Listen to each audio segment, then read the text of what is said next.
Welcome, everyone. This is your friend, the DN What If, here with another exciting fanfiction. Today, we're diving into the story of what if Deku's power made him look like a villain? If you enjoy this video, don't forget to hit that like button and subscribe for more fanfiction content just like this. Now, let's get started with the fanfic. I would hand out these printouts of your desired future, but who am I kidding? The teacher threw up the papers. You all want to be heroes, don't you? The class cheered, showing off their quirks as they did.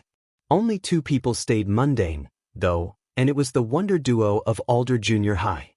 Bakugo Katsuki and Midoriya Izuku. Wherever one went, the other followed. That was the unspoken rule of the two. They never left the other's side, and they were the only exceptions to the other's behavior. Bakugo, an outspoken crude bully, would show softness and kindness to Midoriya unlike anyone else. Midoriya, an apathetic boy in his own world, actually paid attention to Bakugo and whatever he said about everyone, him being the only one he talked to. Bakugo would show up as Midoriya's savior, while Midoriya showed up as Bakugo's brains, to keep him from doing stupid shit. They were demons on every surface. That didn't stop them from bullying Midoriya. Yes, you all have very amazing quirks. Please keep in mind that you are not allowed to use them during school hours, though. He said, everyone's show-off's coming to a close. Bakugo chuckled, his feet slung over his desk as he leaned back in his chair. Don't lump me with these extras, teach. These losers would be lucky to end up as some D-lister sidekick. The only people who have potential in this dump is me and Izuku. The class began an uproar, yelling about how rude he was. That was uncalled for, Bakugo-kun. Yeah, how would Midoriya even get anywhere anyways? All he's even good for is being a villain. Yeah, Midoriya-kun is just going to become a villain anyways. With that quirk there's no telling what he'll become. Bakugo grit his teeth, setting an explosion out on his desk. Shut up, he yelled, the classroom silencing. Izuku is going to be more of a hero than you extras will ever be, especially since you all have sheet FING quirks. Now, Bakugo, settle down. The teacher reprimanded half-heartedly. You're aiming for U.A, right? Oh yeah, the #1 hero school, someone says. Don't they only have a 2% acceptance rate? Yeah, I doubt Katsuki could get in with his bad attitude. Really? I'd expect you to only really ever focus on the quirk aspect. I aced the mock exam, losers. I'm going to beat All Might, and all of you extras won't be going anywhere. He stuck his tongue out and threw a thumbs down in a patronizing way. The teacher smirked. Oh, Midoriya, don't you also want to go to U.A? Silence swept the room as they turned to Midoriya, who was almost asleep before he startled himself awake. Bakugo also looked towards Midoriya, not passing up the chance to see what his friend was doing, since it was always a mystery. Suddenly everyone started laughing, making Midoriya rub his eyes in confusion. Bakugo looked around with a frown on his face, wondering how his classmates were any better than Midoriya. One could only pull his eyeballs farther from his sockets, while another could stretch his fingers. They weren't that much better than what Midoriya had, which was a super overpowered quirk that just had the unfortunate qualification of taking the quirk forever. You, Midoriya? Someone cackled. Don't be stupid. Villains can't get into a hero course. What are you gonna do, study your way in? There's always the general education exam, you know, Midoriya said, everyone quieting down. Don't let it be known, but no one missed the chance to hear Midoriya speak, which was on very, very rare occasions. Not because they liked his voice, but because it was such a rare thing to hear and because they loved to patronize the tone of it. Or the business course, the support course, interning with a hero, he listed off. I can do a lot of things that aren't the hero course.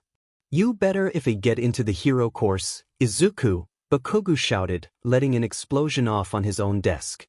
These extras are idiotic and stupid out of their own goddamned mind, they don't know what they're FNG talking about. Settle down, Bakugo-kun. Let's continue with the lesson, you can carry on with your brawl later. After school ended, Midoriya stayed behind a bit to finish writing his notes that he had been furiously scribbling down throughout the lesson. He was already way ahead of a junior high level, so he didn't need to pay attention. He could feel Bakugu's stare on him as he scribbled down words, but chose to ignore it in favor of writing theories and questions of MT Lady. Her quirk may not have been overly interesting and complex to the bare eye, but Midoriya wasn't normal. He jotted down every detail and aspect he could remember about the newly debuted pro. Are you really not going to go in the hero course? Midoriya stopped writing for a second, looking up at Bakugu. I am. I just said that to get them off my back. He went back to finishing his sentence. Bakugu smirked. You better FING get in, you DMN nerd. You're smart as hell, smarter than me, and about as heroic as all FNG might. We'll be the wonder duo we've always dreamed of. Midoriya smiled faintly, closing his notebook. I wanted to finish my page on MT Lady today, since I don't want Dad to find my notebook and ruin it. Bakugu frowned. I still hate your dad and how no one believes us. Me too sometimes. I still don't understand how you can still love that a-hole. Me too, Kaken. Why don't I give you a nickname? Midoriya perked up at the sudden question. That was a little random. Bakugu shrugged. You have at least 24 FING nicknames for me. It's about time I give you one that isn't shitty nerd or whatever. Midoriya shrugged. I've grown attached. I never thought I'd see the day where my dearest Kaken would come up with a nickname for little old me. He teased lightly, his monotonous tone not giving anything away. Bakugu knew how to read the boy, though, even if he was sometimes a mystery. Shut up, Bakugu growled. He crossed his arms for a moment before standing up. I'll think about it along our walk on the way home. He sighed, coming up with blanks for possible nicknames. All right. Midoriya placed his notebook into his bag, slinging it around his arm and exiting the classroom with his best friend. He always wondered how Aldra managed to stay at school. Seeing their quirkiest views and horrible care of the place might have been a little bit of an eye-opener for the inspectors. He was sure there was a new spider in the bathroom every day, seeing as he always killed them when he saw them. There was also mold where the toilets were planted in the ground and horrible bacteria that formed on water fountains. There were rats in the cafeteria, but Midoriya didn't even eat there. He occasionally saw them as they stole food and cheered. They walked down the stairs and halls of Aldra, hanging on to every crack and crevice they passed. Their shoes clacked down the floor as they joked and laughed, knowing they were the only ones in the school. No teachers inhabited the hallways after hours, and students were eager to leave the sheet place of Aldera, which was understandable. This was just the only place Midoriya didn't have to suffer from permanent property damage and actually had a friend. Bakugu shoved his hands in his pockets, looking forward instead of at Midoriya. A little weird that we're going to high school, he started. Feels like we've been in this shithole our whole life. Maybe it feels that way because I've been in your life the whole time. Midoriya shrugged. Shut it, Izuku, Bakugu snapped. It's a little weird that we promised our whole lives together, and so far it's actually FANG happened. We should be grateful. Not everyone gets to spend every day with their bestie, Midoriya said, approaching his locker. I mean, we've been in every single class together since preschool, so I get why it seems like we've spent all of our years here. Yeah, Bakugu sighed, switching out his indoor shoes for his personal outdoor ones. We are going to debut together this way, though, so that makes it bearable. He smirked to himself, thinking of how cool the two would be as they dominated the world. Oh, how sweet, Midoriya said in his usual deadpan voice. Kaken really cares for me. I'm gonna wire your jaw shut if you don't shut the F up. Bakugu scowled, a thin coat of blush dusting over his cheeks. Midoriya and Bakugu walked out of the school's gates and down towards the street, taking a back road towards the long way home to avoid Midoriya's dad for just a little while longer. They always took back roads and adventured for as long as they could, trying to stray clear of the poor boy's house. So violent, I might just think you don't like me, Midoriya cooed. Anyways, what will we call ourselves when we debut? He changed the subject, kicking a stone as he walked. Bakugu looked at him incredulously. I thought we banked on Wonder Duo, nerd. You can't tell me you've been calling us that all this time and not once have you thought that was our hero name. Well, I thought you thought that it was lame. What about Bakumido? Like Bakugu and Midoriya together? That's dumb. Bakugu deadpanned. Why not your real name? Midoriya frowned. Mom said that's not my name anymore dash. For your mom, Izuku. She's not a mom. Well, I live under her roof, so I have to follow her rules. You're not under her roof right now, Bakugo said, catching Midoriya's attention. They stopped walking, staring at each other for a while before Midoriya smiled. Okay, I guess I'm Akatani Mikumo now, he said softly. Would we be Bakutani? Stop with the mixed names. Bakugo scowled and Midoriya chuckled. Why not just the Wonder Duo? We don't need anyone else, anyways. Midoriya shrugged. Maybe Yui will be different, have some decent people. They have to meet the qualifications, idiot. Suddenly, they heard sloshing from a sewer nearby and they both turned their head, looking over at the sewer. Then, sludge came up from it and settled their eyes on the two boys, smirking evilly.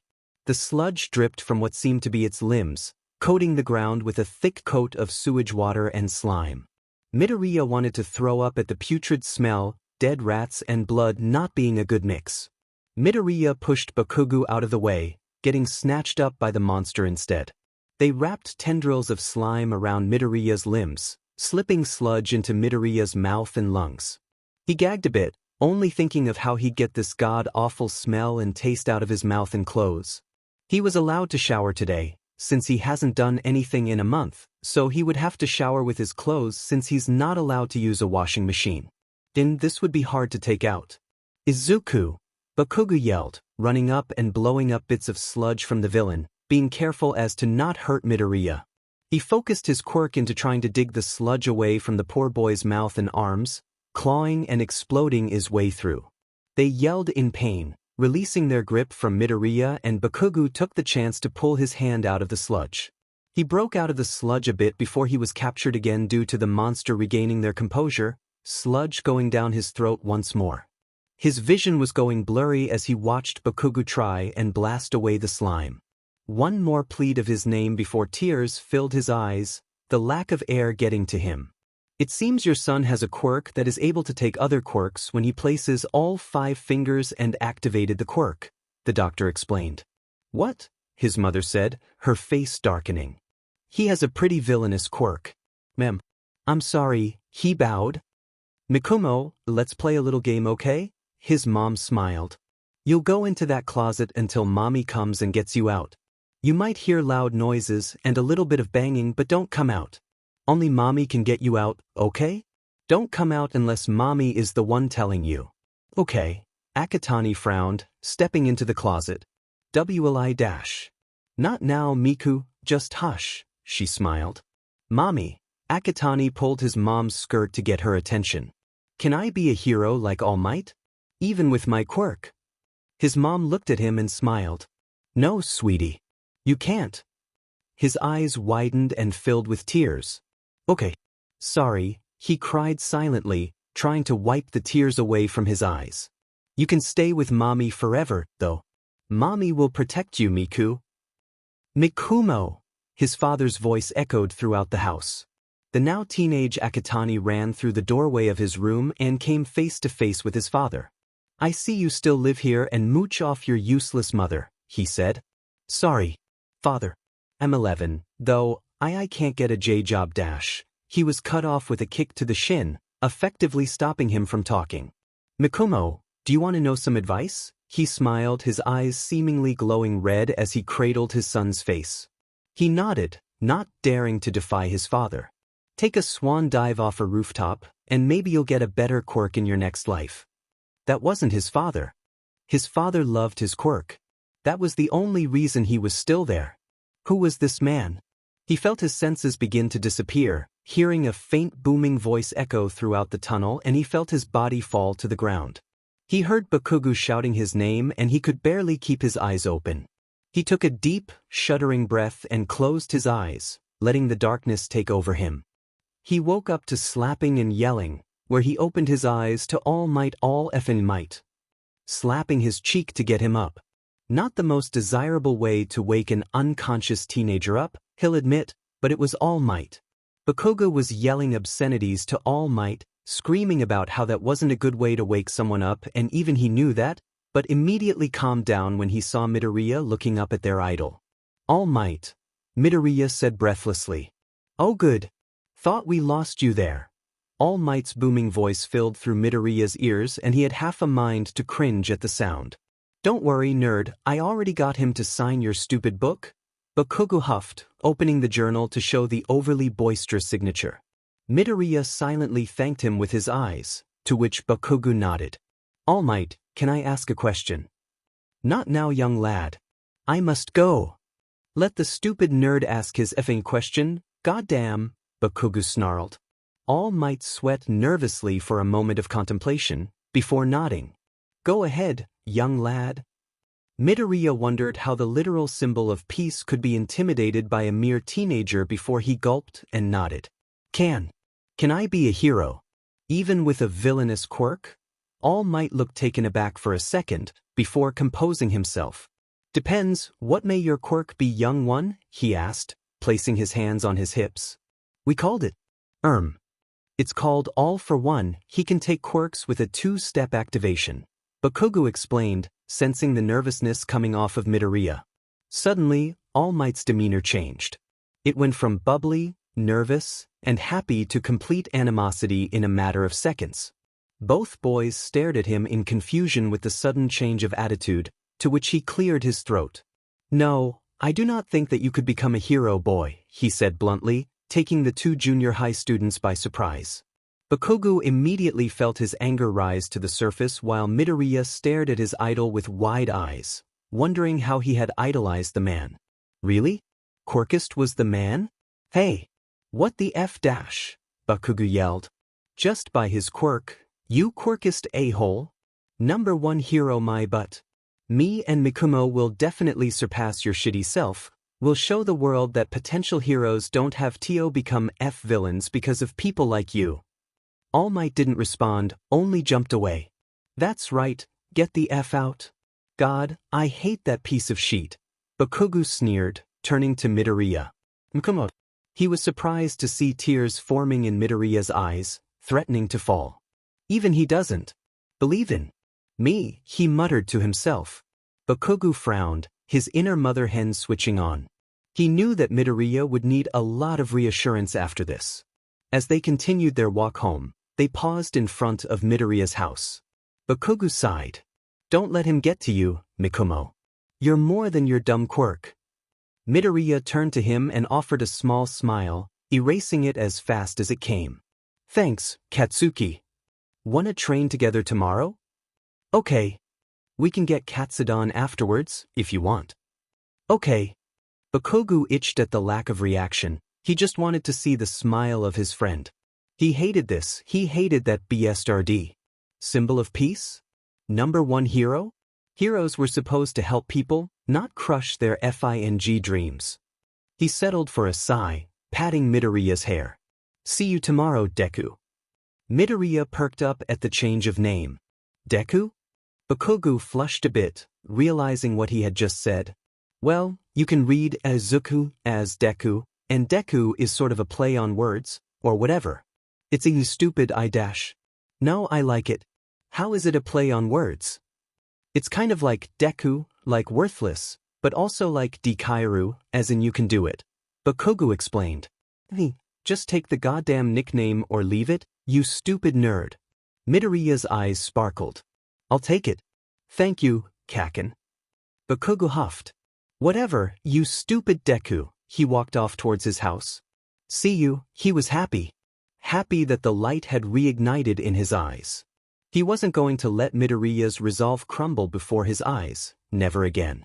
He'd never let that happen again. Yep. Midoriya smiled to himself, happy that he had at least one friend in this godforsaken hellhole that was life. At least one person believed in him. Midoriya walked with Bakugo towards the gates of Yui, holding his hand inside of his pocket. Bakugo's hands were always very warm due to his quirk, so Midoriya often held hands with him during cold weather. And Bakugo's pockets were warm, so double win. They're just friends. As they were walking, Midoriya ended up tripping on his own 2 feet, sending himself flying forwards. I guess I'll die, he mumbled as the ground came closer and closer into view. Suddenly, a hand touched his forearm and he stopped moving. Huh! He looked up and saw a brown-haired girl smiling at him. Sorry for using my quirk on you without permission. It would be kinda bad luck if you tripped at the gates, she chuckled. Midoriya stayed silent for a second, racking his brain for something to say. Literally anything to say to her that didn't sound awkward or stupid, but he could find none. He hasn't talked to a girl that wasn't his mom or aunt in literal years, so he didn't know how to communicate to them. My name's Uraraka Achiko. Isn't you data so big? It's so crazy. It feels like just yesterday I was a little kid dreaming of going here, and now I'm really taking the exam. Well, we should go, we don't want to miss the explanation, she smiled. Good luck to both of you. Midoriya stood there in stunned silence as he tightened his grip on Bakugu's hand, making the blonde-haired boy look down at him in confusion. I haven't even had a girl speak to me in so long. That was weird. Bakugu choked, coughing into his forearm. That's why you were silent. I thought you were just embarrassed that you had just tripped. God, you're effing a loser, he said as they continued walking. Everywhere I go everyone but you hates me, so it's understandable that I don't know how to talk to them. I was trying to figure out something to say that wasn't dumb or awkward. Midoriya sighed, slouching in on himself as they continued to walk towards the auditorium. They, thankfully, found 2 vacant seats and sat down in one of the farther back rows, Midoriya noticing a few people who looked all too serious or way too lenient. The people here are so cocky, Midoriya whispered to Bakugu, who nodded. You included. Bakugu hit Midoriya upside the head. Don't effing talk about me like that, dipshit, Bakugu growled. Sorry, Midoriya gazed around. That boy looks kinda promising. He pointed to a boy with glasses and blue hair, who was as stiff as a board. Bakugu scoffed. He looks like he has a stick up his butt? Probably. Can I get why? The shrill voice of Present Mike interrupted conversations. Hi, Midoriya said quietly, to which Bakugu snickered. Tough crowd. Present Mike's sweat dropped. Welcome, examinees. You will have a practical exam and then a written test, why-oh, he cheered. Oh, that's Present Mike, isn't it? Midoriya asked softly. I'm surprised you didn't get it immediately, Deku. Shut up, I'm tired right now. In the practical exam, you'll have 4 types of robots to defeat, which are classified as villains. You'll need to defeat as many as you can to reach the top, he smiled. There is 3 robots that range from 1 point, 2 points, and 3 points. The boy who Midoriya mentioned looked like he had potential earlier shot up with his hand raised. Present Mike R, he said. Yes, examinee 7111? You stated there was 4 robots in total while you only mentioned 3. Is this some kind of mistake? I expected better from you, he yelled. And you? He turned to Midoriya and jutted a finger in his direction. You have been talking with your friend the entire time we've been here. If you're just going to take this for fun and not take this seriously, then I suggest you leave. He glared. What the hell did you just say, you 4-eyed freak? Bakugu yelled, seething as he stood up. You got a stick in your butt or something? Everyone here is effing talking, selective hearing piece of shit. Whoa, let's settle down. To answer your question number 7111, the 4th robot is a 0-pointer, which means it means absolutely no points. If you look at the pamphlet you were given, you'll find your designated battle arena. Just find it over there and you'll be fine. Good luck, future hero course students, Mike cheered, disappearing from view as the lights turned on. Midoriya took a piece of paper from his pamphlet, looked at the big B printed on it. His eyes traveled over to Bakugu, which had a D on it. Dimon, looks like we can't do teamwork, Bakugu said, looking at Midoriya's letter. They probably did that on purpose, Midoriya said, to separate people from the same junior highs. That's still utter bullshit, he growled, standing up with Midoriya following in tow. Come on Deku, let's go destroy our battle arenas, he smirked as they walked out of the double doors and towards the labeled stadiums. Good luck, Kaken. Don't need it, nerd, you need it more than anything, Bakugu grunted. Don't keep me waiting in the hero course, loser. I wouldn't dream of it, only if I get into Gen Edition. Then don't, idiot, he growled, stomping away. Midoriya sighed and walked to Battle Area B, where he found the girl from earlier thinking to herself. Oh, She saved me earlier, Midoriya thought to himself. I should go thank her and wish her good luck. As he was about to walk towards her, a hand rested itself on his shoulder, making him retract and grab the perpetrator's wrist. He saw it was the boy who yelled at him earlier, making him release his wrist. Oh, hi Examiner 7111. The boy growled. What? You were going to distract that girl too. She's obviously thinking to herself and getting prepared for the exam, he said, gesturing to the girl. No, I was gonna, he tried to explain before he was cut off. Everyone has already crossed you out as competition. They have already deemed you as an easy pass and not a challenge at all. The more and more I watch you, they seem to prove themselves right, he scowled. Well, I dash. What a scoundrel you are, he said and walked off. Midoriya thought to himself for a second, wondering if that was how conversations worked with other people, before his ears suddenly decided to tune into what others were saying. Wow, that guy is practically dumbfounded, huh? Isn't he the one who sicked his dog on that other guy? He's already not competition, glad to have him crossed off the list. He sighed, marveling at how stupid people were for underestimating their opponents, before he heard the microphone screech. Start! He didn't need any more coaxing before he ran through the crowd. One good thing about being 5 feet 2 inches, for Midoriya at least, he could easily slip through everyone and through the gates he went. Yeah, that guy gets it. Real battles don't have a timer to get you guys going. Go, go, go! Everyone broke out of their stupor and ran through, but Midoriya was already way ahead. He was tearing off panels and turning off robots, even changed one of the coding for a one-pointer to only listen to him and attack other robots. Miku, he dubbed the robot. Attack. He watched as they took down 3 robots that crowded a boy. Are you okay? He asked, helping him up. The purple-haired boy scowled. I didn't need your help. Sorry. Midoriya shrugged. I guess it's a hero's job to meddle in where they aren't needed. Anyways, goodbye, I wish good luck to you. The ran away and chased after his pet robot, the thing destroying everything that got in its way. A few people tried to attack it, but Midoriya fended them off, ignoring their indignant shouts. He saw a couple of people with peculiar quirks. A boy shot sparkle beams out of his belly button, which Midoriya thought was super cool. Someone was invisible and turning off the robots, which was a pretty smart use of Quirk if you asked him. One person had big fists and destroyed the robots around her, which was amusing to see. Once he had gotten towards the end of the city with Miku, he saw the girl who had helped him earlier trapped under some rubble. He walked to go help her until he felt rumbling vibrations underneath his feet, making him and everyone else halt in their movements. A massive robot appeared from underground, towering over himself and everyone else. He heard screams ringing around his ears as the feeling of scurrying and fleeing echoed underneath his feet. He ignored the adrenaline pumping through his veins and ran to the girl, Miku, running towards the humongous robot full speed. Of course, Miku wasn't very, well, durable or as big as the robot, and was immediately smashed down. Miku.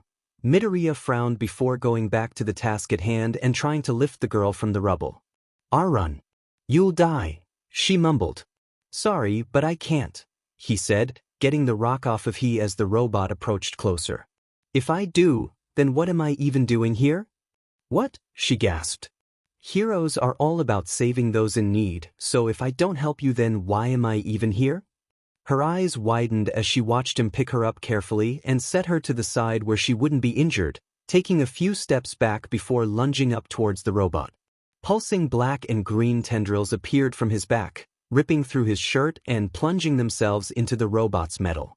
Midoriya quickly finished the job, ripping off the head of the robot and pushing it backwards, the now chunk of metal laying limp on the concrete.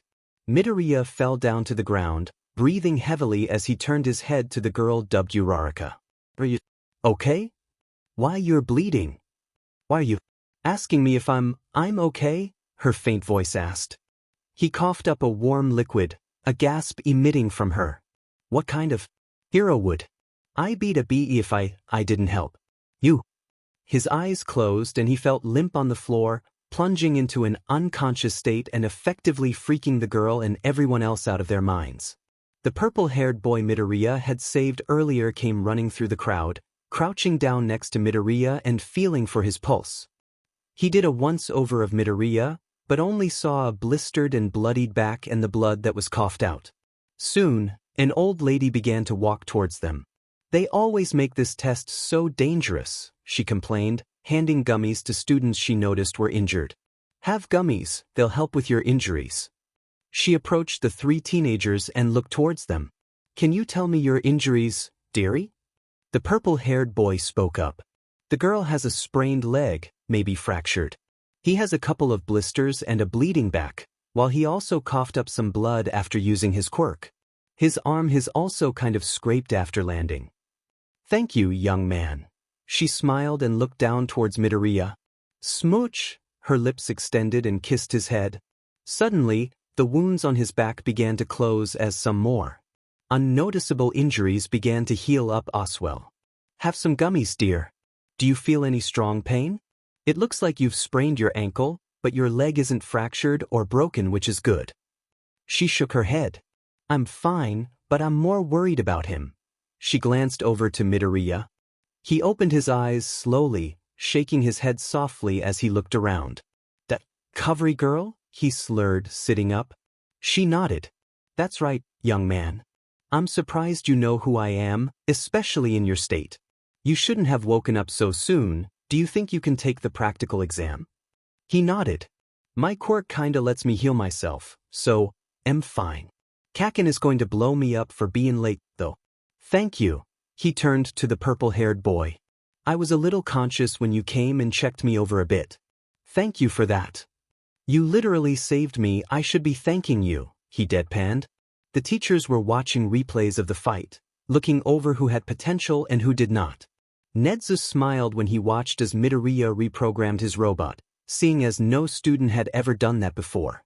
"That green-haired kid was totally insane," Present Mike marveled, watching as he destroyed the zero-pointer on another comm.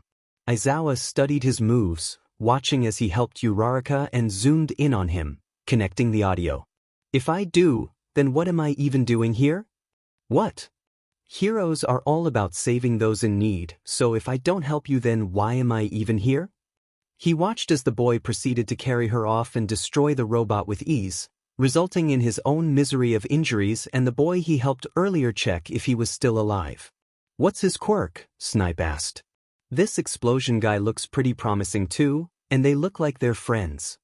His name is Akatani Mikumo, and his quirk is called All for One," Nezu supplied, humming. "He can steal quirks with a 2-step activation. It's unknown how many he currently has at the moment." "He can steal quirks?" Midnight asked, startled for a half a second. She calmed herself down, though, and began to logic her way through her thought process out loud. "If he's here, then he's not doing harm, right? Some kids are overly egotistical, and some great boy with weird hair was ogling at me, which was less than pleasurable, but he seems to be hero material." Aizawa even supplied his little speech on heroism. "His quirk is very villainous, though." All Might frowned. "He could steal his classmates' quirks." "But he's here for a reason, right?" Midnight frowned. "He seems dangerous," Snipe said. "We should keep an eye on him." Aizawa ignored his idiotic coworkers. "Nezu," he started, gaining everyone's attention. He didn't exactly address anyone during the entrance exams unless it was to tell Nezu that someone had zero potential. "Akatani, I want him in my class." Even Aizawa sees his potential. "I suppose it isn't very hard to tell, though." Nezu kept an innocent smile. "Don't fret, my dear underlings, he will be in Aizawa's class and he will be my personal student." "So, he'll learn to take over the world basically?" "That is only in the end of the first semester. I do not rush lessons." "I can't help but be a bit worried though," All Might frowned. "I mean, what if he is just a villain spy?" "We will deal with that if it ever happens, Yagi," Aizawa spat. "But he has the most potential I've ever seen a teenager have, certainly more than you, and we won't crush someone's dreams." "But dash."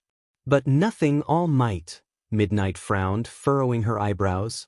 "The little listener is very promising. Even Eraser can recognize that just from videos. You won't deny him his chance of becoming a promising hero because of his quirk, because this is how most villains start off, and we aren't going to push him into that direction. End of conversation. Present Mike said, his voice getting progressively more serious as he continued. The air grew heavy and tense before Present Mike broke it. The quirk he used is familiar, you dig? Nedsa grimaced, making everyone unsettled.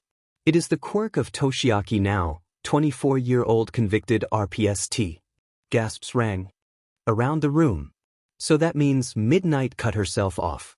Akatani either was assaulted by him, or was saving someone from assault. Aizawa confirmed, his gaze darkening ever so slightly. After finally limping out of his battle arena with the help of the boy who had introduced himself as Shinso Hitoshi and Uraraka, he was immediately tackled by who he presumed to be Bakugo. You goddamn nerd. You kept me waiting, you idiot. What injury did you get this time, Mish? Who in the hell did you save, you self-sacrificing piece of shit? Shinso pet an eyebrow. What a happy, nice, friendly friendship, he said sarcastically. Uraraka giggled at that. Sorry, Kaken, Midoriya said in a monotonous voice. I passed out from my quirk, and it made me cough up blood. I took down the 0-pointer, though. Bakugo paused his manhandling, looking at Midoriya. Fine, I'll forgive it this time, loser. Thank you, he said, getting up from the ground and dusting himself off. Look, Katsuki, I saved them. His name is Shinso Hitoshi and she's Uraraka Achiko. You two are extras, he's going with me. Say goodbye to your loser friends, Deku. You can't say that to people you don't know, Katsuki. But bye-bye, hope to see you two in the hero course. Ow, that's my hair, Kaken dash. Don't care. Katsuki, that hurts. Can it, Deku? Shinso and Uraraka watched as Bakugo dragged their newfound savior away, sparing each other a glance. Do you think they're dating? Uraraka asked. Maybe, he shrugged. The other boy is pretty egotistical, though. Yay, Uraraka frowned. After finishing the practical exam, Midoriya decided to go explore the school. He figured that since he might either be infiltrating them when he finally breaks and becomes a villain, or he gets accepted into Yuta. Yeah, Katsuki has really been banking on it, so he says it to indulge in his fantasy. He'll have to know the ins and outs of this play to hide from bullies. What are you doing? He turned to the gruff and lazy voice. Oh, he said. Wait, Eraserhead, right? He asked, recognizing the capture gear and messy hair. He looked at him mildly surprised, his eyes widening a fraction before returning to their normal position. Akatani Mikumo, right? Aren't you supposed to be taking the practical exam right now? I finished. Aizawa raised an eyebrow. You finished a test that's supposed to take 2 hours max in about dash. He checked his watch briefly. 20 minutes? It was easy. Midoriya shrugged, fiddling with his thumbs. Am I in trouble? I can leave if you want. Just wondering what you're doing, wandering around. Midoriya studied Aizawa for a second. He's seen my files, since he knows my name, so he probably thinks I'm a villain. He thinks I'm trying to scope out Yuta for every in and out because I'm planning on telling my non-existent villain friends, right? I'm trying to figure out every nook and cranny of the place, he said, playing with a little ladybug from the windowsill. Aizawa looked at him incredulously. Why would that be? In case I need to hide from bullies, he answered with another shrug. Aizawa's face softened for half a second. Kid, Yuta has zero tolerance for bullying. You don't need to scope out the place to find out where to hide. Midoriya turned to him. You already know my quirk. Since you know my name, I can tell you've looked at my files. My quirk is villainous and no one likes it. They'll find out one way or another. Every school I've been to has preached for their zero-tolerance bullying, but then I'm the exception, he said, placing his bloodied fingers in his pockets. Goodbye, Eraserhead-san. He bowed slightly. Hopefully we see each other on the first day of UA. Midoriya ignored him, walking away. Bonus. Midoriya opened the letter given to him by the mailman, sitting on the park bench and watching as a projection fell from the envelope. It began playing and he immediately saw All Might on his screen. Hello, young Akatani. That's not his name. Not his name. Not his name, not his name, not his name, nothis namino is namino is nis namino is namino is namina not. I am here to tell you that you passed with flying colors. But that is not all. He could see All Might's hands moving in various symbols and gestures that were very specific for just speaking with your hands. You got 62 villain points, but there was a hidden part to the exam. With the 2 people you saved, you ended up getting 70 rescue points, an extra 10 added on by the principal for hacking into a robot. The principal has requested you take private lessons with him, and to get back to him on the first day of school. You are officially in Class 1A, number 1 of the Hero course. Gotten. Welcome, young Akatani, for this is your Hero Academia. The Hero course. The projector ended with Midoriya feeling even more depressed than usual. You should not have gotten into the Hero course. He dejectedly picked up the projector, placing it back into the envelope and walking towards Bakugu's house. He wouldn't tell anyone, and especially not Bakugu. He'd passive-aggressively prove that BSTRD wrong. He'd just stay the night at Bakugu's house. He needed someone right now. When Midoriya woke up, he immediately wanted to go back to sleep and place a pillow over his head in hopes he suffocated. Today was the first day of UA, which meant new bullies. New teachers to please. New classrooms. He hated new things. He reluctantly got up, leaving the only thing providing him warmth.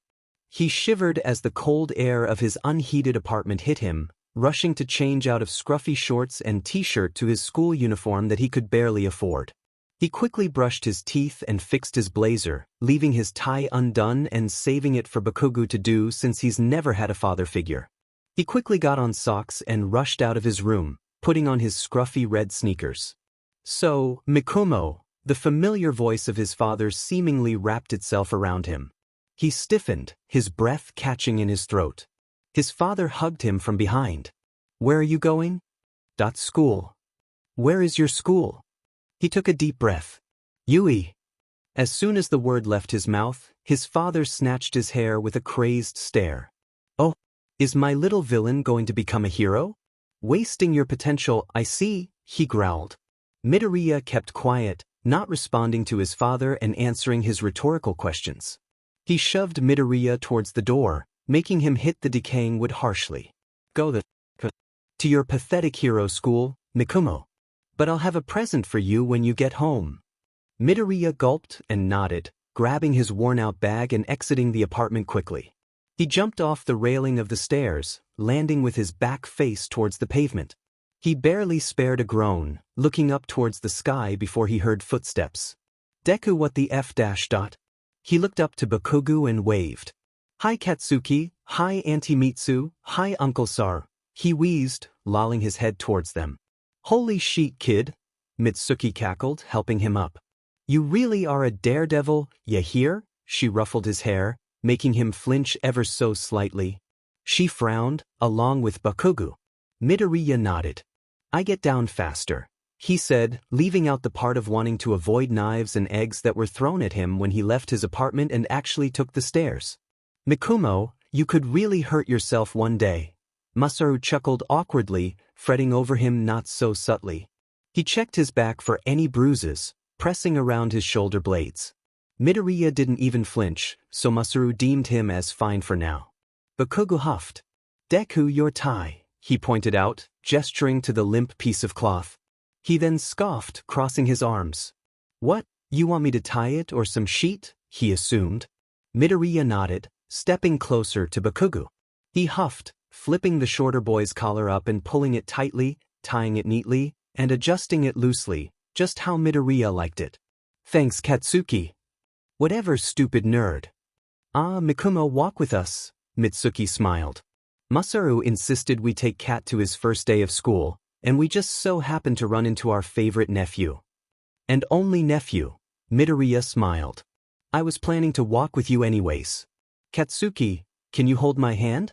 I'm cold. He held his hand out for Bakugu to take. He snorted. FNG worthless. He sneered, taking Midoriya's hand in his. Learn to warm up your own hands one day. How could I when I have a perfectly good portable heater? He asked, curling his fingers around Bakugu's significantly bigger hand. Ah, you two are just so cute, Mitsuki gushed.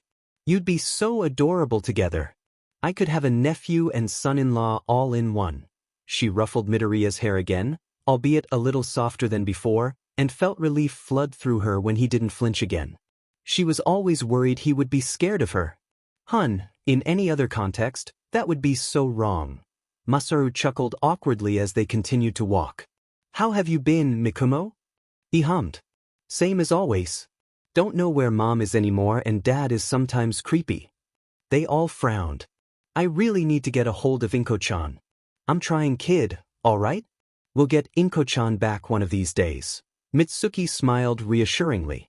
Just remember you're always welcome at our house. Masaru smiled.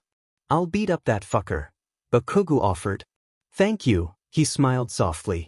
He turned to Bakugo, looking up at him. Kaken, do you want to bet that you'll start fights with everyone in our class? F off, not my fault they're all extras. You haven't met them though. Doesn't matter, I know they're all gonna be extra stepping stones for us. Who knows, maybe you'll have some fun there. Isn't high school where you had the most fun, Auntie Mitsu? Plus, I can't believe you remembered, Mikumo, she smiled. Met your uncle there too, she smirked. Oh God. Bakugo ran a hand down his face as his mother started her long-winded rant. Goodbye, Auntie Mitsu and Uncle Sar, Midoriya waved. I'll see you after school. Goodbye. Mitsuki smiled, waving in tow with her husband and bouncing off him. Both boys exhaled, walking to the school. I explored a bit when I finished the practical early. The first years are a flight of stairs and a few classrooms away. How long did it take you? 20 minutes to finish. Fing Christ, Yamikumo. Midoriya stopped for a second, looking up at Bakugo. Yamikumo. Bakugo flushed red. It was just a stupid nickname I came up with, alright? But Dark Kumo? Midoriya asked, walking again. I like it though. Keep calling me that and Deku please. Fine, whatever. Bakugo huffed, walking up the stairs and practically dragging Midoriya along behind him. Our classmates are going to be annoying as F-, so brace yourself. I'm fine with annoying things, it's you that blows up. Figuratively and quite literally, he pointed out. I'll push you down the goddamn stairs. Oh, it's Midoriya and the other one. They turned to see Shinso. Hi Shinso, Midoriya said. Wanna come with us? I can hold your hand if you want, but they're kinda cold.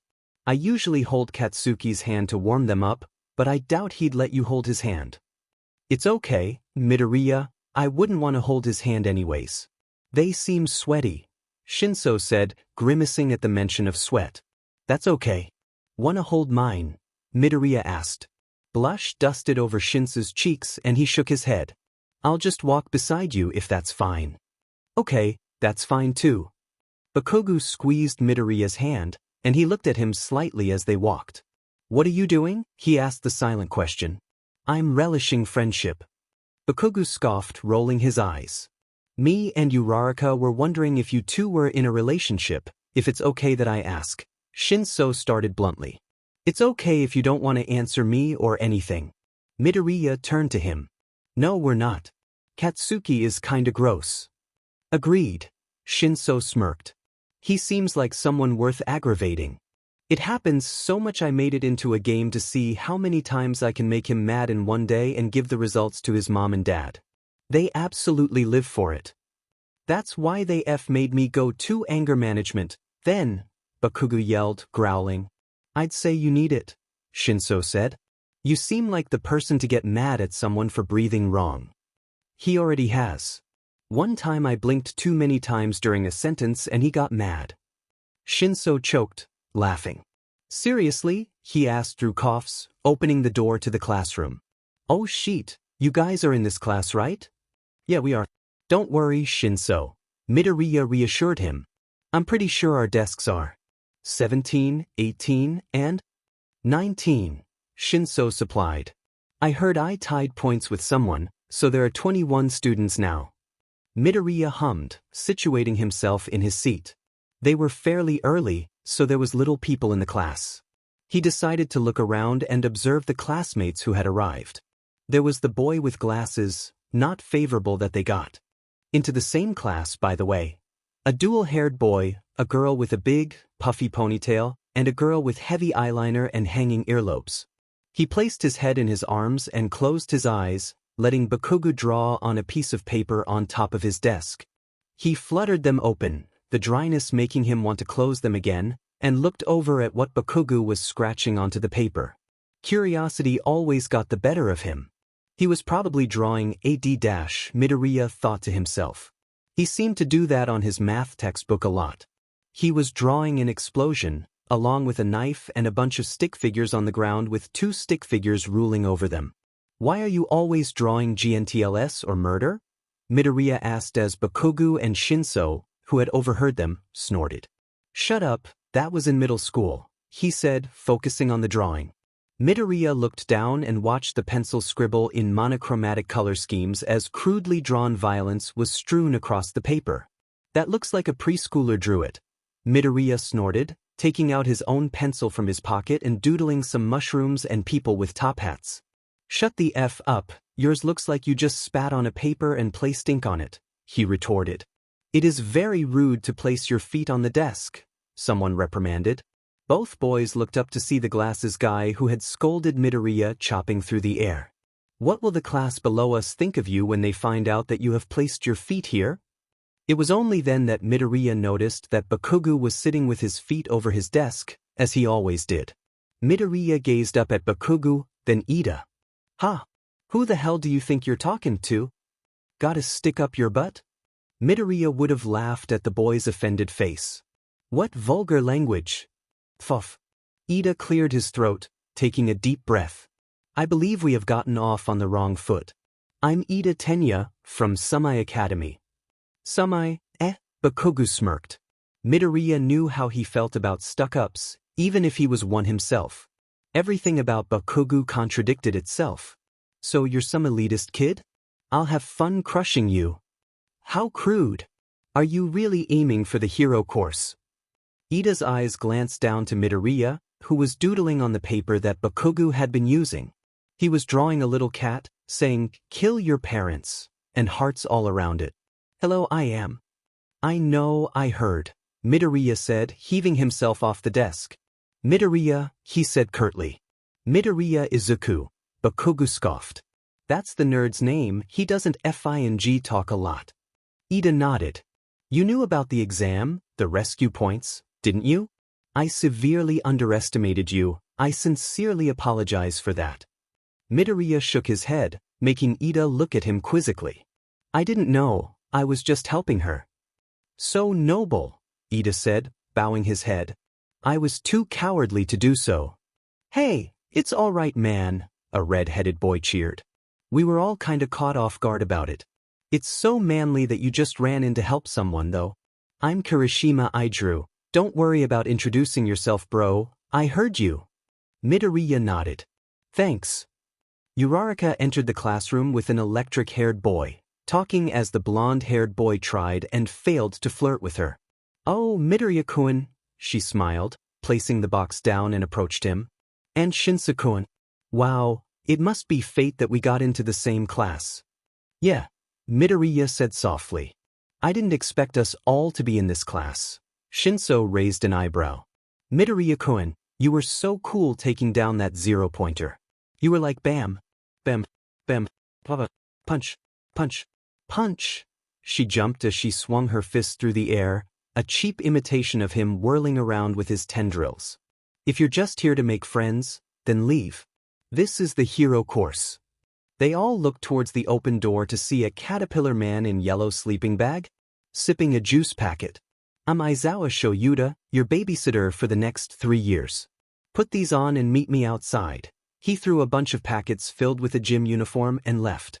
Midoriya stared at the one he caught, shrugging and waiting for Bakugo to get up and walk towards the locker room. Yo, Midoriya, right? The electric-haired boy asked as Midoriya nodded. Your scars are so cool. Where'd they come from? Midoriya tensed momentarily and quickly threw his shirt over his head. F off, extra. Bakugo growled out, standing closer to Midoriya. Pointing out people's scars is quite disrespectful. A half-and-half boy said, glaring before turning back to looking forward at his locker.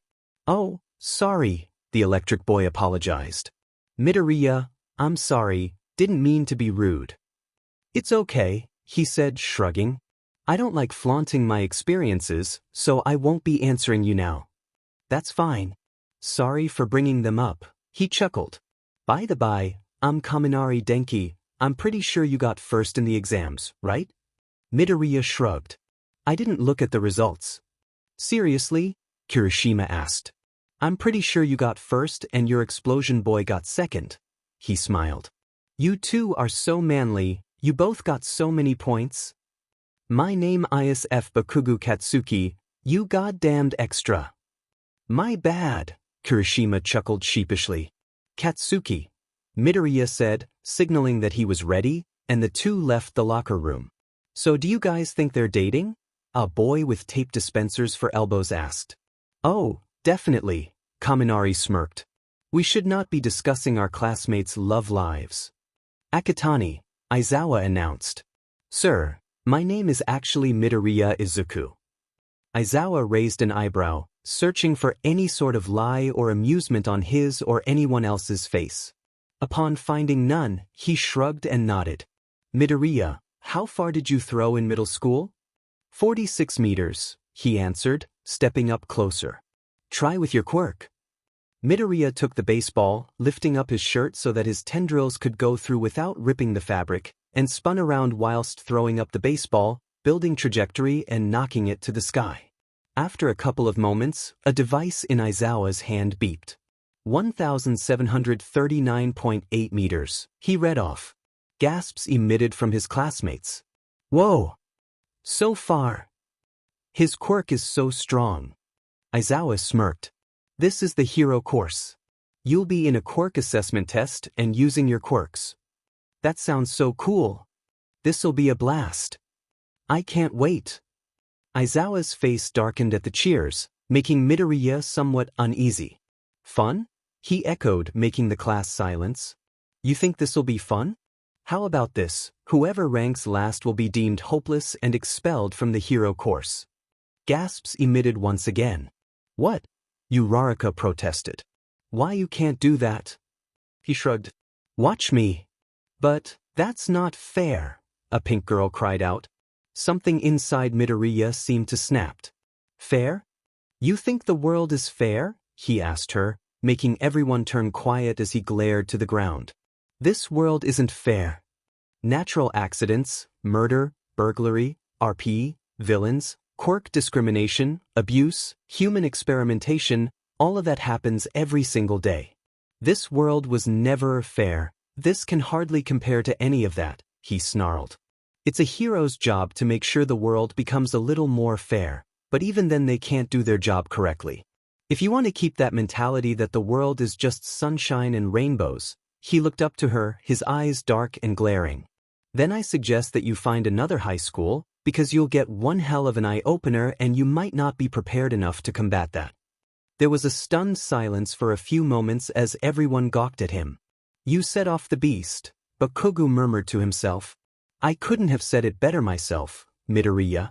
He's right, this hardly compares to the world's unfairness. One day you might come to the realization that not everything in the world is okay, and you'll be in the middle of a rescue or fighting. He sighed. Let's begin. Midoriya watched as Bakugu stretched for the 50-meter dash. Bakugu smirked at him, while he looked with a blank stare. Don't effing hold back, nerd. I don't want to use my quirk. His friend grimaced, but nodded. He understood that this was not a way of looking down on him, but his own personal turmoil. And go, Aizawa announced apathetically, watching as Bakugu set himself off with explosions while Midoriya just ran. 4.13 seconds, a robot announced. 7.02 seconds. Midoriya coughed into his elbow, having not run a lot, and high-fived Bakugu. I would rather you use your FANG quirk, loser, but what FANG ever? If I did, then you'd just throw a fit because I'd win. What the F did you just say? Bakugu, Aizawa warned, making the explosive boy scoff and drag Midoriya towards the other students. On the grip strength, Midoriya could say he was a bit embarrassed if he were any normal person. He understood he was pretty scrawny, too scrawny, and lacked a healthy amount of muscle. What did you get, nerd? Bakugo asked. I got 121 kilograms, he boasted, a proud smirk on his face. 42 kilograms. Midoriya set the device on a table and walked to their teacher. That's the same exact FING score you got when we were in our first year of FING junior high. Do you not lift anything, goddamn? Midoriya just shrugged. Maybe being here would help him bulk up. For the standing long jump, Bakugo and a kid with a laser that shot out of his belly button went first, clearing the sandbox. Midoriya just sighed and jumped as far as he could, barely making it halfway. He felt Aizawa's scrutinizing and demeaning gaze on him, watching as he got out of the sand and walked to Bakugo. Aizawa wondered why he wasn't using his quirk, seeing as it was so strong. There was no telling how many quirks the kid had, so why didn't he use any? The ball throw was something Midoriya had already completed, so he could sit back and watch the show. The best by far was Uraraka, who had gotten an infinity score, and Bakugo, who had blasted the ball out of the park, gaining a score of 705.2 m. He sighed and closed his eyes, laying his head in his arms. Midoriya. He looked up to see Aizawa staring at him with a path cleared so that they could see each other clearly. Betrayal, Midoriya had thought offhandedly. Yes. You haven't used your quirk. At all. He had a sneaking suspicion that this was what he had called him out for. I mean, he clearly had one, and just wasn't using it. It was bound to be suspicious, or at least odd. Yeah, I haven't, he confirmed. Bakugo just sighed and Aizawa hardened his glare. Why? He asked, but it sounded more like a statement to Midoriya. I don't like it, he shrugged. My quirk is something I don't like, therefore I won't use it. Not often at least. Are you mocking everyone here who is giving their all by not using it? You're showing them you are better than them, that you don't need it to pass? He asked incredulously. You are making a mockery of U's hero course by being here. Ouch, if that didn't hurt then Midoriya didn't know what did. Sir, I'm not trying to mock anyone. I'm simply stating I won't use my quirk. There will be a day that my quirk will be needed, but until that day comes I refuse to use it. He glared. You are expelled. For not using my quirk? Seems a little crude. He knew antagonizing a pro would be his stupidest choice by far, but he was a little curious to him. For mocking everyone and UA's entire system. He raised an eyebrow. You know what my quirk is, I'm sure you know the dangers of it. And I'm telling you that every quirk is dangerous, whether the user admits it or not. An idea popped into his mind. Friendship was good while it lasted, he thought. Why not freak his teacher out a bit? I could just waltz right up to you and... Midoriya's eyes turned a gleaming red, full of animosity and ambition. Steal it. His hand was on Aizawa's chest and Aizawa waited and waited. But the pulling feeling never came. But you didn't. Midoriya was a little surprised at the lack of reaction. Yeah, I don't take them from good people. I don't use it because I relish friendship while it lasts. Hold on, this is so confusing. What's happening? The pink girl asked. Midoriya turned to her. My quirk allows me to steal quirks, he said softly, his voice hard all the same. All for one. That's the name. Everyone gasped and Midoriya sighed. I guess I'm expelled, though, so don't worry. No, you're not. That was a ruse. I was just curious as to why you weren't using your quirk. He shrugged, turning around. Next. The results were shown and he found his name in dead last. So, he was going to be expelled either way? By the way, you won't be expelled. That was just a logical ruse to bring out the best of your performance. Aizawa wore a sheet-eating grin. Shush! Everyone screamed. A girl with a large ponytail sighed. It wasn't obvious? Sorry, I would have said something otherwise. Midoriya craned his head towards her and sighed. Rich kids. Midoriya, were you serious about your quirk? Uraraka asked. Tentatively. Yeah, he glared to the ground. I already know you're here to say we can't be friends anymore and I don't care, he snarled, hearing her faint and the scampering of feet. He sighed and walked off. So you didn't expel him? All Might scowled, still behind the wall after he had watched over the class. He has potential, Aizawa said. He listed off ways the world was unfair, practically answered Ishido's question, and he had proved himself in the entrance exam. I don't care about your bigoted views, Yagi, nor your disdain for him. I am keeping him here because he has potential. He threatened to use his quirk on you. All Might seethed. Threatened? That's what you call threatening? He was showing me the dangers of his quirk, saying how easy it would be to steal it. He was giving me fair warnings if I was sure he belonged there, and I told him he did. Aizawa glared. He does not belong here, I told him this. Aizawa raised an eyebrow. What did you tell him? All Might strayed silent, which angered Aizawa further. What did you tell him, Yagi? He asked once more, activating his quirk. All Might flinched. Before the entrance exam, 10 months ago, he asked if he could be a hero with his quirk. I told him he could not. Then, during the videos we sent out in replacement for letters, I had signed that he should not have made it into the hero course. Happy? Aizawa was radiating silent anger. After his lesson with Nedzu, I am going to that rat.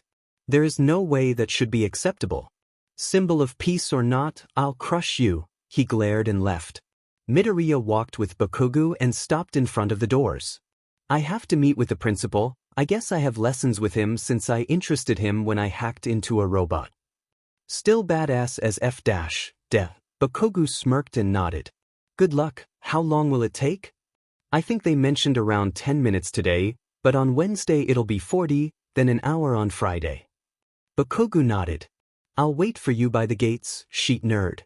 He nodded and waved. Bye-bye, Kaken. He saluted and walked off.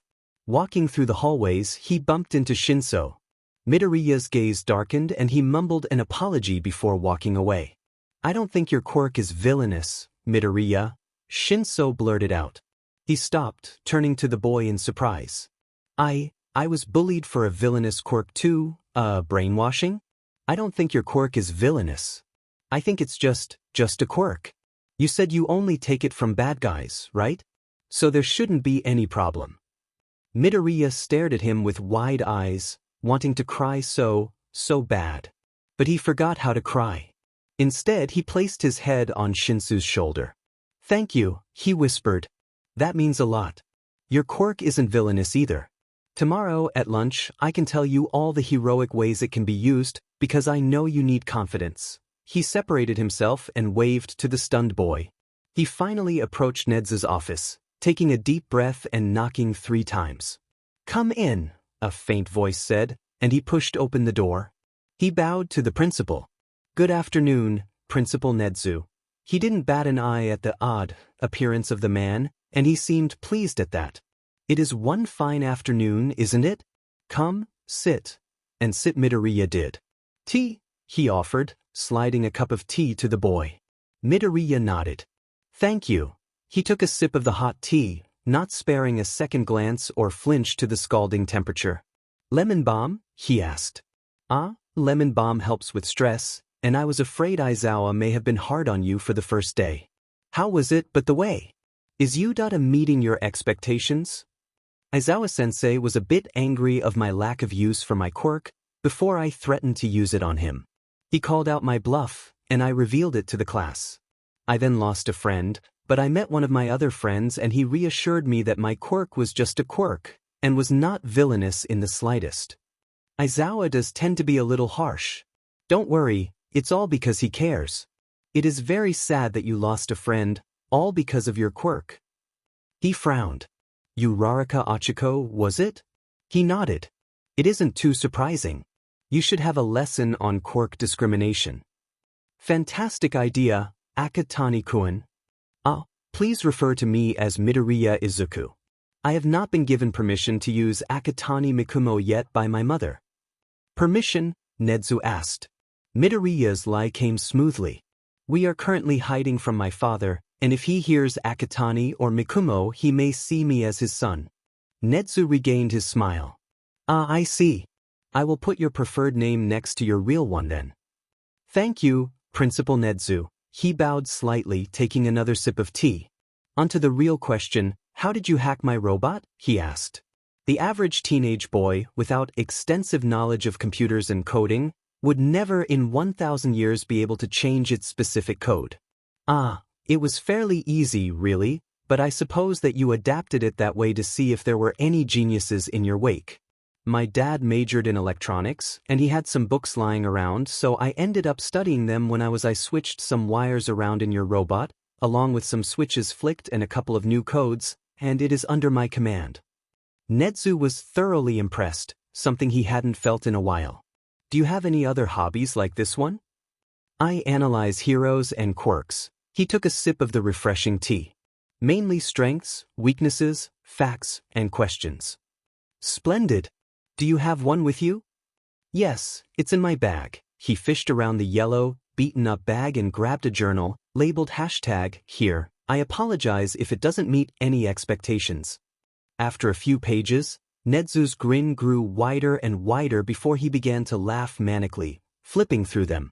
Midoriya didn't comment, only watched him as he continued to sip the tea. It was well made. This is magnificent, Midoriya-kun. This is better than most professionals I've ever seen, he complimented. How long have you been doing this? How have you gotten to this level? Oh, I'd started when I was 4 and I guess I just kept doing it. Quirks fascinate me, and I naturally question them and their reality and components. I am working on coding that one for the time being, though, so it isn't entirely organized nor at its fullest extent. Nedzu began to laugh harder, tea spilling down his neck and pooling in his pants before his watch rang. Ah, it seems our time is up. Have a splendid day, Midoriya-kun. Here is your notebook back. Sure it doesn't fall into the wrong hands. Midoriya stood up and bowed. Thank you, Principal Nedzu, for your kind words and having me here. I'll make sure to take care of it as long as I'm alive. They waved goodbye, and when Midoriya exited the room he sighed. Prestigious schools made him nervous, especially when he meets with the principal. Bonus. When Midoriya got home, he was thrown against the wall by his hair, being pressed against the decaying and molding piece of garbage. He didn't even have to look to know that it was his father. His grip, hands, and heavy breathing all lead to the same deduction that this was, in fact, his father. Mikumo. You're late, he snarled. I had to go meet with the principal. He wanted to discuss private lessons. His father paused for a moment. He didn't retort to the private lessons part, but he unbuttoned Midoriya's blazer and button-up shirt, forcing him to shrug it off. He took a switchblade and flicked it open, pressing the blade against his forearm. Midoriya barely winced, all too familiar at the gesture as his eyes scanned over healed wounds. His father chuckled and made the cut, a shudder rolling through him. Ha, the things you do to me, Mikumo, he giggled, making more cuts. Midoriya bit his lip, letting his dad reach for his adrenaline rush. His father always told him that he was his favorite plaything, and that he did things that Inko never did to him. His insides turned to mush and his spine tingled with fear. His heart raced and he wanted more. More of this fear and more of the rush. More of it. It was better than hitting his mother, better than raping her, better than cutting her, better than cutting himself, better than casinos, drags, alcohol, and everything in between. Midoriya was better than all of them. After his arms had been mutilated with cuts, his father liked up the blood that seeped on his arms and the remaining liquid on the blade, shuddering violently. Midoriya would wince at the feeling of the warm muscle on sensitive skin, but he didn't, because this was too common of an occurrence for him to not be used to it. His father smiled up at him, running a hand through his hair and taking a deep inhale of Midoriya's locks. Ah, Mikumo. Since you were so good and didn't even wince today, I'll let you have some dinner. Go bandage yourself up, my pretty son. He smooshed Midoriya's cheeks before patting him on the head and standing up. Midoriya grabbed his belongings, racing to his room and locking the door behind him. He looked up to the barren walls and sighed. Why did bad things follow him? Midoriya woke up and tried to suffocate himself with a pillow. His arms ached, throat hurt, and he wanted to die. He forced himself onto his feet and walked to the closet, changing and getting ready hurriedly before grabbing his bag and shoes, which he had thankfully grabbed before he went to his room yesterday, and put them on. He opened his window and maneuvered himself to sit on a skinny railing, closing it shut and looking down to see where she could just. A part of him would just say, screw it. If I die then that's good news too. It was convenient and it took up less work. But another part of him didn't want to ache all day. There's no telling what Udade's staff is like, and he didn't know if he'd be given medical treatment, so he didn't want to push it. Oi, Yamikumo! Bakugo shouted to him. He looked over and waved before jumping down. Bakugo might catch him, or he won't. But either way it'll work. He felt himself drop into a pair of arms and he sighed in relief or disappointment, patting Bakugo's chest and being let down. Thanks, Kaken. You can't keep jumping out your window, sheethead, he growled. I didn't want to look at him, he grimaced. He was creepy again last night. Bakugo immediately went alert, looking at him curiously before grabbing his arm and pulling him away so they didn't have anyone nosy listening in. He barely grimaced when the fabric and the harsh grip or Bakugo's calloused fingers rubbed into the unprotected wounds. What did he do? Bakugo asked. I swear to God, if he took it a step further and raped you, I will. No, he didn't. Midoriya interrupted. He just did what he always does. He shrugged, feeling Bakugo's intense gaze on him. I'm serious. How bad, fuckwad? He asked. Did you at least bandage it? Midoriya thought for a moment, pausing his movements. Did he? He remembers going to his room, taking notes, and then eating, and then sleeping. He definitely had time to bandage himself, but he didn't remember if he did. Oh, for F's, that means you effing didn't, did you? Where did he do it? Bakugo sighed, pinching the bridge of his nose. Midoriya rolled up his sleeves and cringed slightly at the irritated cuts. They had dried blood coating them, but he bet that if he scraped it off it'd begin to bleed once more. Bakugo cringed and grimaced at them, rubbing his thumb over every bump. Midoriya didn't mind, he liked the gentle physical touch from him.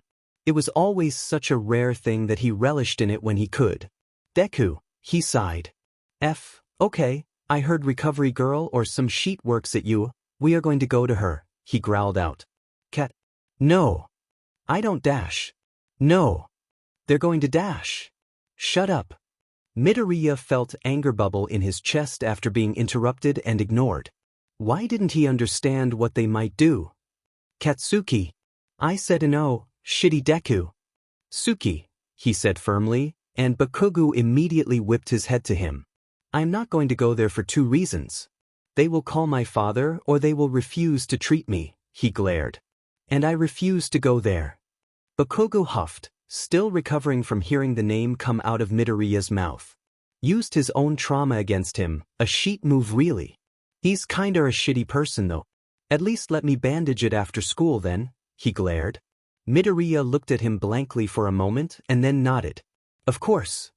UA's hero course curriculum isn't what I thought it'd be, Midoriya said as they sat in the classroom, waiting for their heroics teacher to arrive. Bakugo raised an eyebrow, urging him to continue. There are obviously normal core classes like English. Bakugo grimaced at the mention of the subject. It really he sighed, leaning back to Midoriya to hear him better. That cockatoo was FNG boring. Grammar rules? He snorted. Yeah, no offense to him, but he's talking to a bunch of high schoolers. The only one I can think would be happy about that is Yaoyorozu-san and Ida-san. Midoriya shrugged. What do you think, Shinso-kun? Midoriya looked towards Shinso, who startled at the sudden attention. What? The cafeteria is pretty cheap and the food is good, he said, shrugging. Why are you including me in your conversation? Because you're my friend, right? You never said you didn't want to be friends, and you even said you don't think my quirk is villainous. Plus, people accused of villainy have to stick together, right? That's what Bakugo told him, anyways, and he could tell that Bakugo was blushing from the corner of his eye. I get that, but Bakugo? Personality. Oh yeah. His personality is about as good as flaming garbage. The insomniac snorted. What the F, did you just say? Bakugo yelled, explosions popping from his hands. You never stop fighting with people. Midoriya sighed. Truth hurts, Kaken. Shinso snickered as Bakugo fumed, but said nothing. I am. They all turned to the door where the booming voice had come from. It shot open, revealing All Might. Here. Coming through the door like a normal person. Everyone let out gasps and coos of excitement, marveling at seeing the #1 hero up close. Everyone except Midoriya and Bakugo. Hell, Even Shinso and the half-and-half stoic boy were showing a little bit of surprise or badly hidden excitement. "It's All Might," Kaminari exclaimed excitedly. "Oh, he really is a teacher here, then?" Kirishima smiled. All Might walked awkwardly to the front. "That's a costume from the Silver Age, isn't it?" Azui asked, a tad bit of excitement and surprise in her voice. "His style is so different. It's giving me goosebumps." "I teach hero basic training," he announced, his hands on his hips as he looked to each student. Midoriya swore his smile twitched downwards when his eyes landed on him. "It's the subject where you train yourself in different ways to learn how to successfully become a hero. You'll take the most units of this subject. Before we begin, this is what we'll be doing today." He dramatically pulled a piece of paper from his pocket and showed the big battle in red bubble letters. "Combat training." Bakugo got fired up and he smirked crazily. "Combat," he cheered in his own way, Midoriya deadpanning behind him. "Training," he finished for his friend, who was practically vibrating in his seat. To everyone else, he looked crazy like a villain, as if he were going to kill them all. To Midoriya, he just looked like a child promised candy. "And to go with that is these." He pointed a remote to the wall, the cement shifting and shelves appearing out of it. Each one was lined with a suitcase colored green and gray, with a number on top of it. Midoriya guessed they were labeled by assigned numbers. "They are based off of your quirks and what you sent in before coming to this school." The whole class gasped and marveled at the sight, absolutely befuddled but excited. No one really knew what it was possible to do that, anyways, but they lived in a world of superpowers, so anything was possible. "Costumes," Midoriya and Shinso whispered to themselves. "After you change, meet in ground beta." "Yes, sir." Midoriya held the case close to his chest, wondering what was inside. He knew the support course tended to go off script and add their own things, so he was sort of curious as to what would be inside of this and if they had added anything new or not. He walked alongside Bakugo and Shinso, who were both equally silent. "So, what do you think of All Might?" Shinso asked, breaking it. Midoriya and Bakugo both looked at him in confusion and he rolled his eyes. You both never showed any sign of surprise or amazement when he had come, and you both looked exasperated to be listening to him. "I know it's not my business, and you don't have to tell me, I just thought I'd." "He told me I couldn't be a hero," Midoriya interrupted. "He was doing that a lot today. When I met him, I asked if I could be a hero with my quirk and he told me I couldn't and left. He has an obvious bias against me for it, anyways." Shinsu's eyes widened as they approached the locker room. "That's kinda F-ed, dude." "Maybe. Quirkist a-hole." Bakugo barked out a laugh. "At least you didn't FING deny that it happened." "Fine, Deku, we can keep him." Bakugo rolled his eyes playfully. "I told you he wasn't bad. I'm not a dog." "You are now." Midoriya flashed a small smile and approached locker. He opened up the latches, keeping the casing closed, and out came his hero costume. He looked at each material and smiled. It was time to be heroes. He walked out in a button-up shirt with a black cardigan over it, covering his arms, thankfully he had designed this for that, and sitting over his mid-thigh. He wore a green jacket with bunny ears on the hood and gray triangles decorating the rim, for teeth, not for FING All Might, but because he liked bunnies. They sometimes reminded Midoriya of the old him.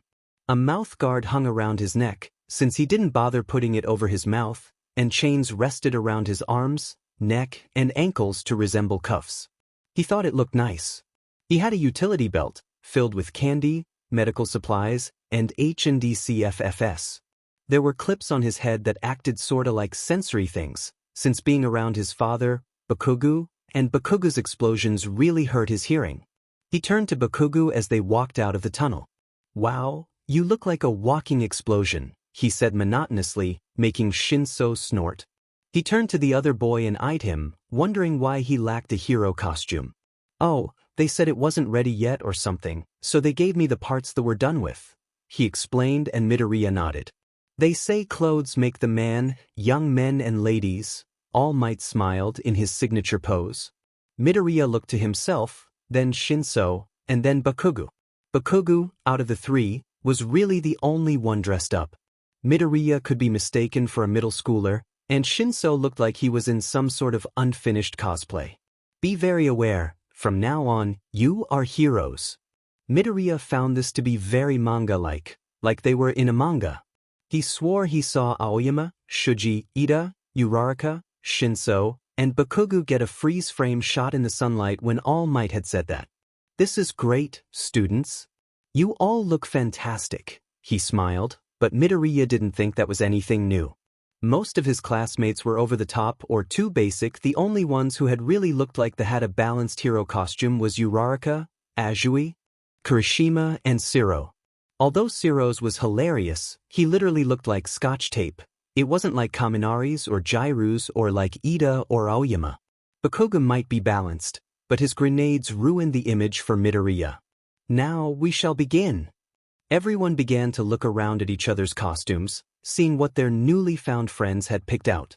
Midoriya thought Todoroki's was pretty funny, and a huge FU to his left since that's where his fireside came from, but also detrimental to his quirk. Deku, your costume is iffy stupid, Bakugo sneered, looking him up and down. A bunny? Really? You're FNG cheesy, he snorted. You're literally the humanization original character of an explosion, so I don't see how you're in any place to be talking. Take that back, fuckwad. Then don't insult my costume. Shinso raised an eyebrow. Bunny? He pondered out loud. Midoriya looked to him and nodded. Bunnies have always kind of symbolized me in one way or another. People used to say I acted like one, because I was really shy and timid or whatever. And then I got like this, and then they just called me a monster, but that's besides the point. He shrugged. Shinso was mildly perturbed but said nothing, but instead taking it as an answer. I also just really like bunnies. Midoriya tacked on as he snorted. The hero course is great. A boy with ball on his head said, eyeing Uraraka and the girl with practically nothing on. Midoriya glared to himself, not wanting to outright confront him but not wanting to let him just say whatever the hell he wanted. Grape fucker. Bakugo cursed under his breath and the other two boys nodded. Code 920 go? Of course, you sheethead. What? Shinso deadpanned. Code 920 is that if me or Katsuki gets evidence of SXL assaulting or harassment, we can legally drop kick whoever it is. Shinso nodded, chuckling as he did. He kinda liked these guys. High school would be fun. Sensei. Ida raised his hand as they gathered into a group. This is the same battle center as the one in the entrance exam. Will we be fighting robots once more? He asked. Midoriya had to credit him for as shitty as he was as a person, he was kind of smart and did ask useful questions. Not quite, young Ida. We will be placing you into partners, and you will be dubbed as either the hero or villain. You will then be randomized into groups of 4 and forced to fight against the other team with your partner. The villains will have to protect and hide the nuclear bomb somewhere in the building. It will be the hero's job to find the bomb and destroy it, otherwise touch it, he explained, with a heart laugh. Your teams will be drawn by random as well. But shall they be drawn so half-heartedly? Ida asked. Wouldn't it be better to pair students up who have similar or supporting quirks? Or maybe those who have good bonds? Midoriya perked up. Actually Ida-san, heroes don't get to choose who they work with all of the time. You have to adapt to certain hero partners if you aren't strong enough to go solo at the time, so this will be better and it won't make our egos so big and let us get torn down when we later on get paired by random. He explained, his posture making him seem smaller. If your quirks don't work together, then fight quirkless, or find another way. If you don't work together, then if this was a real scenario, one or both of you will die. Yes, thank you for that lengthy explanation. All Might didn't even try to hide his disdain, Midoriya thought. He could at least do that. For a pro hero, he wasn't all that good at being in social situations. Let me announce the teams. Team A will be young Uraraka and Midoriya. He said his name with so much disgust, Midoriya wonders how he even got to be a teacher here. Team B will be young Shuji and young Todoroki. Team C will be young Mineta, young Shinso, and young Yaoyorozu. Team D will be young Bakugo and young Ida. Team E will be young Ishido and young Aoyama. Team F will be young Kuda and young Satu. Team G will be young Kaminari and young Jairu. Team H will be young Tokoyami and young Azui. Team I will be young Ajaru and young Hagakure. And finally Team J will be young Siro and young Kirishima. Objection, Your Honor. Midoriya raised his hand lazily and he could almost feel, everyone's annoyance, but he pushed the defiant feeling down. That boy over there has been staring and trying to touch her chest but I would suggest you change the teams. I can switch with her. He could feel the boy's glare. I am the teacher here, Midoriya. I can assure you that no harm will come to Dash. Do you mean physical harm, you zombie knockoff? He earned a snort from Shinso and a laugh from Bakugo. Or do you mean emotional harm? Because as far as I'm concerned, you're blatantly ignoring convicted SXL harassment. He shrugged. Wow, how heroic. All Might grumbled under his breath. Fine, Midoriya, young Yaoyorozu will be switched with Midoriya. She scampered away from the boy, sparing a thankful glance to Midoriya who just looked at her and he stood next to the two purple-coated boys. Wow, it must be fate, huh? Shinso smirked. Fate to be on his team? Mineta shrieked. Let's see. All Might grabbed two ping-pong ball. Team D will be the heroes, while Team C will be the villains. Midoriya just sighed. Why was All Might like this? Midoriya stood in the building with his teammates, placing the bomb on the 5th floor. We should make a plan. The shorter boy blubbered. No way, man. I don't want you to take my quirk, you villain, he shouted, pointing an accusatory finger at Midoriya and backing away as much as possible. I've known Katsuki for 15 years now and he still has his quirk. Besides, why would I even want yours? He deadpanned, shrugging and watching him with a hint of disbelief. Shinso piped up. I've known him for 2 whole weeks and he hasn't taken mine, he supplied, smirking. He still didn't look convinced. And maybe you're paying him not to. Midoriya sighed. You can listen or die to the hands of Katsuki or Ida-san. Here's my plan anyways. Kaken will want to go for me, he always will, and he will stop at nothing to fight me, so I'll go after him. You two will stay with Hibam, Ida-san will not go with him but instead carry on with the main objective. Shinso, you can use your quirk to subdue him and you what's your quirk? He asked, turning to the smaller boy. I'm not telling you that. You might want to steal it, he protested, looking about a few steps away from crying. Shinso and Midoriya exchanged a glance before sighing, Midoriya taking a few steps forward and crouching down to get to eye level. Here's the thing, pervert boy. To put it simply, I don't want your quirk. I only steal from the villains or from people who are actively being hurt or harmed by their quirk, those whose quirks have found them unworthy of their power and resist them, making them miserable. I'm asking you so I can come up with a viable plan so that we can prove our worth here. If you choose to not work with us, that's fine. Just know though, he stood up to his full height. You are not worthy of heroics. A hero who refuses help is not a hero, but an idiot. The boy and Shinso both shuddered at the tone, the smaller boy even whimpering under the blazing glare of Midoriya. Fine. I'm Mineta Minoru, so stop referring to me as pervert boy or just you. My quirk is called Pop-Off. It lets me remove the ball on my head and they stick to anything except me. The stickiness depends on my mood and they only last for about an hour, he explained. Midoriya and Shinso paused for a moment, just looking at him. I know my quirk is useless, but stop staring at me like that, he cried, turning away.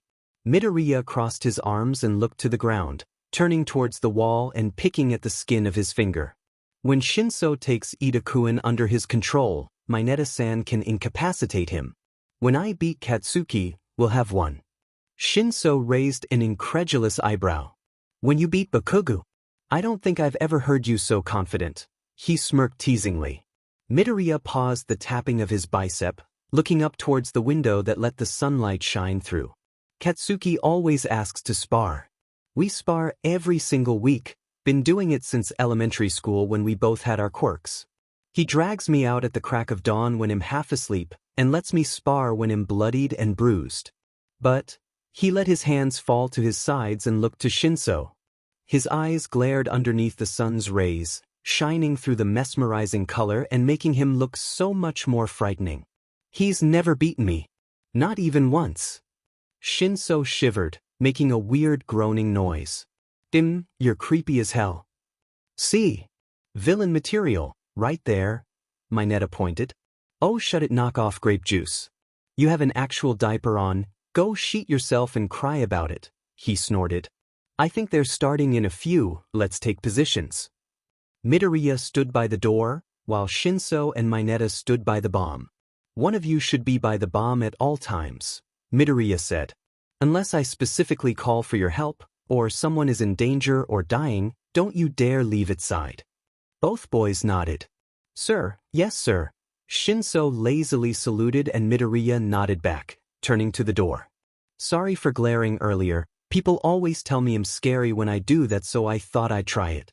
I didn't think it would be so effective, so I'm sorry. Shinso shook his head. Glare at him all the time if needed, use harsh ones when he's trying to touch girls without consent. Mineta gawked. Hey, that's fair. Okay, I'll test it out on Kaken. Midoriya smiled softly. 3, 2, go. All Might's voice boomed through their ears and in an instant, Midoriya was out the door. The two purple boys stood in silence, now awkward at the absence of their leader. You know, he doesn't look too bad when he smiles. Mineta thought offhandedly and Shinso snickered. I thought he was a villain?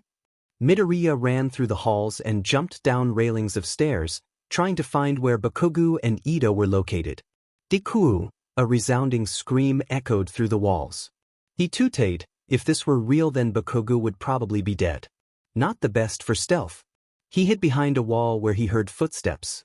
He took a deep breath and backed up, using the staircase as leverage, and when he turned the corner, Midoriya flipped over him. Instead, Ida was here too. Bakugo-san, Ida yelled, getting into a defense position. Bakugo growled. Get the F out of here, shithead. This is between me and Deku, he yelled, reaching behind him to elbow Midoriya in the face. Midoriya stumbled back slightly, watching Ida hesitate before running up the stairs. Call me if you find yourself needing help, Bakugo-san, Ida called out. Bakugo huffed a chuckle, exploding Midoriya away from him and making him leap to the other side of the hallway. Like I'd actually call for that idiot. He let out another explosion, reaching for a right hook. Midoriya easily dodged him, instead flipping him over to his back. You can't do everything alone, you know. I've even had to help you a few times, Kaken, he said, watching Bakugo flip away from his grip and reside a ways away from him. Bakugo growled. I only accept help from people who aren't shitty, you a-hole. He aimed an explosion for Midoriya's face, catching him off guard when he kicked his shin to make him lose balance. Bakugo then kicked his lithe body, making Midoriya tumble across the hallway. He quickly recovered. That doesn't seem too heroic. He sniffled as he felt blood threatening to seep out of his nose from when his face collided on the floor. Not accepting help, I mean. It just kinda makes you seem like an arrogant loser, or maybe you're just stupid. He was cut off by an explosion to the face. Shut up. All you do is fucking talk. I'm so damn sick of hearing your goddamned voice. They both knew that that wasn't true. Midoriya only talked a lot when he was nervous. He was met with another explosion, only it really hit him hard this time. His face was clouded with smoke as he was still coughing out smoke from when Bakugo had let out an explosion at his throat. He should have gone for a throat punch, Midoriya thought. I would have been a lot more immobilized if he did. Not one to dwell on things in the midst of battle, Midoriya leaped out of the way when Bakugo tried to hit him again. Use your quirk, god damn it. Bakugo seethed, trying to grab him with another explosion. What? You think I'm not worthy of seeing your godlike FANG quirk in action? You looking down on me, sheet nerd? When had he come to that conclusion? Midoriya thought, trying to regulate his breathing. I'm not looking down on you, Katsuki. You and I both know how it affects me. Then don't use one you just effing got, you stupid idiot. He did have a point. Midoriya just didn't want to freak out their classmates more than he naturally did. He shook his head. I can beat you quirkless, he said. It's not like I haven't before. Just face it, Bakugo. His lips twisted into a grin, one that made Bakugo noticeably shiver. Whether it be the use of his last name coming from Midoriya, who always insisted on nicknames, or the sinister smile paired with the glare, he didn't know. Maybe it was answer C, all of the above. You'll never beat me. Bakugo growled, shouting obscenities at the unbothered boy, and let out a larger explosion that made his arms hurt. Midoriya glared slightly, before side-eyeing the stairs and rushing towards them. Oh no you don't, a-hole. He ignored Bakugo's shout of protest, bolting up the stairs and running to the opposing side of the building, hoping to whatever god there was Bakugo wouldn't find him until his heart calmed down a bit. If he used his quirk now, while he was panicking and out of breath, it'd end badly for him. He could hear a growl from a ways away and he cursed to himself, marveling at Bakugo's seeker skills, and positioning himself for when Bakugo gets closer. He watched him like a cat hawk, and as he continued to approach, Midoriya scooted backwards and jumped over Bakugo like he had done in the beginning, scampering away. He activated a quirk he'd gotten from a mass murderer, Pixels. He could teleport anything and everything he wanted by making them turn into pixels, but there's a good chance they'd self-destruct. He teleported to the other side of the grounds, where he and Bakugo had been fighting previously, only a few floors above, of course, and slumped against the wall, breathing a sigh. He turned off the quirk and took a few deep breaths to help with his problem, coughing up a bit of blood into his hand. After a few more wet coughs, he lurched forward and puked up a good amount of the sticky red liquid. He sighed, looking up to the camera that was trained on him, and he looked back down at his mess. I guess that's what I get for not waiting a bit. He shrugged to himself, standing up and swiping off non-existent dirt. Deku. Bakugo growled. Midoriya's head instantly whipped up to where Bakugo stood in the doorway, seething and ready to tear his head off. Kaken, he said in response, leaning against the wall. You motherfucker, his friend grumbled, sparing a small glance at the puddle of blood and looking Deku up and down for injuries.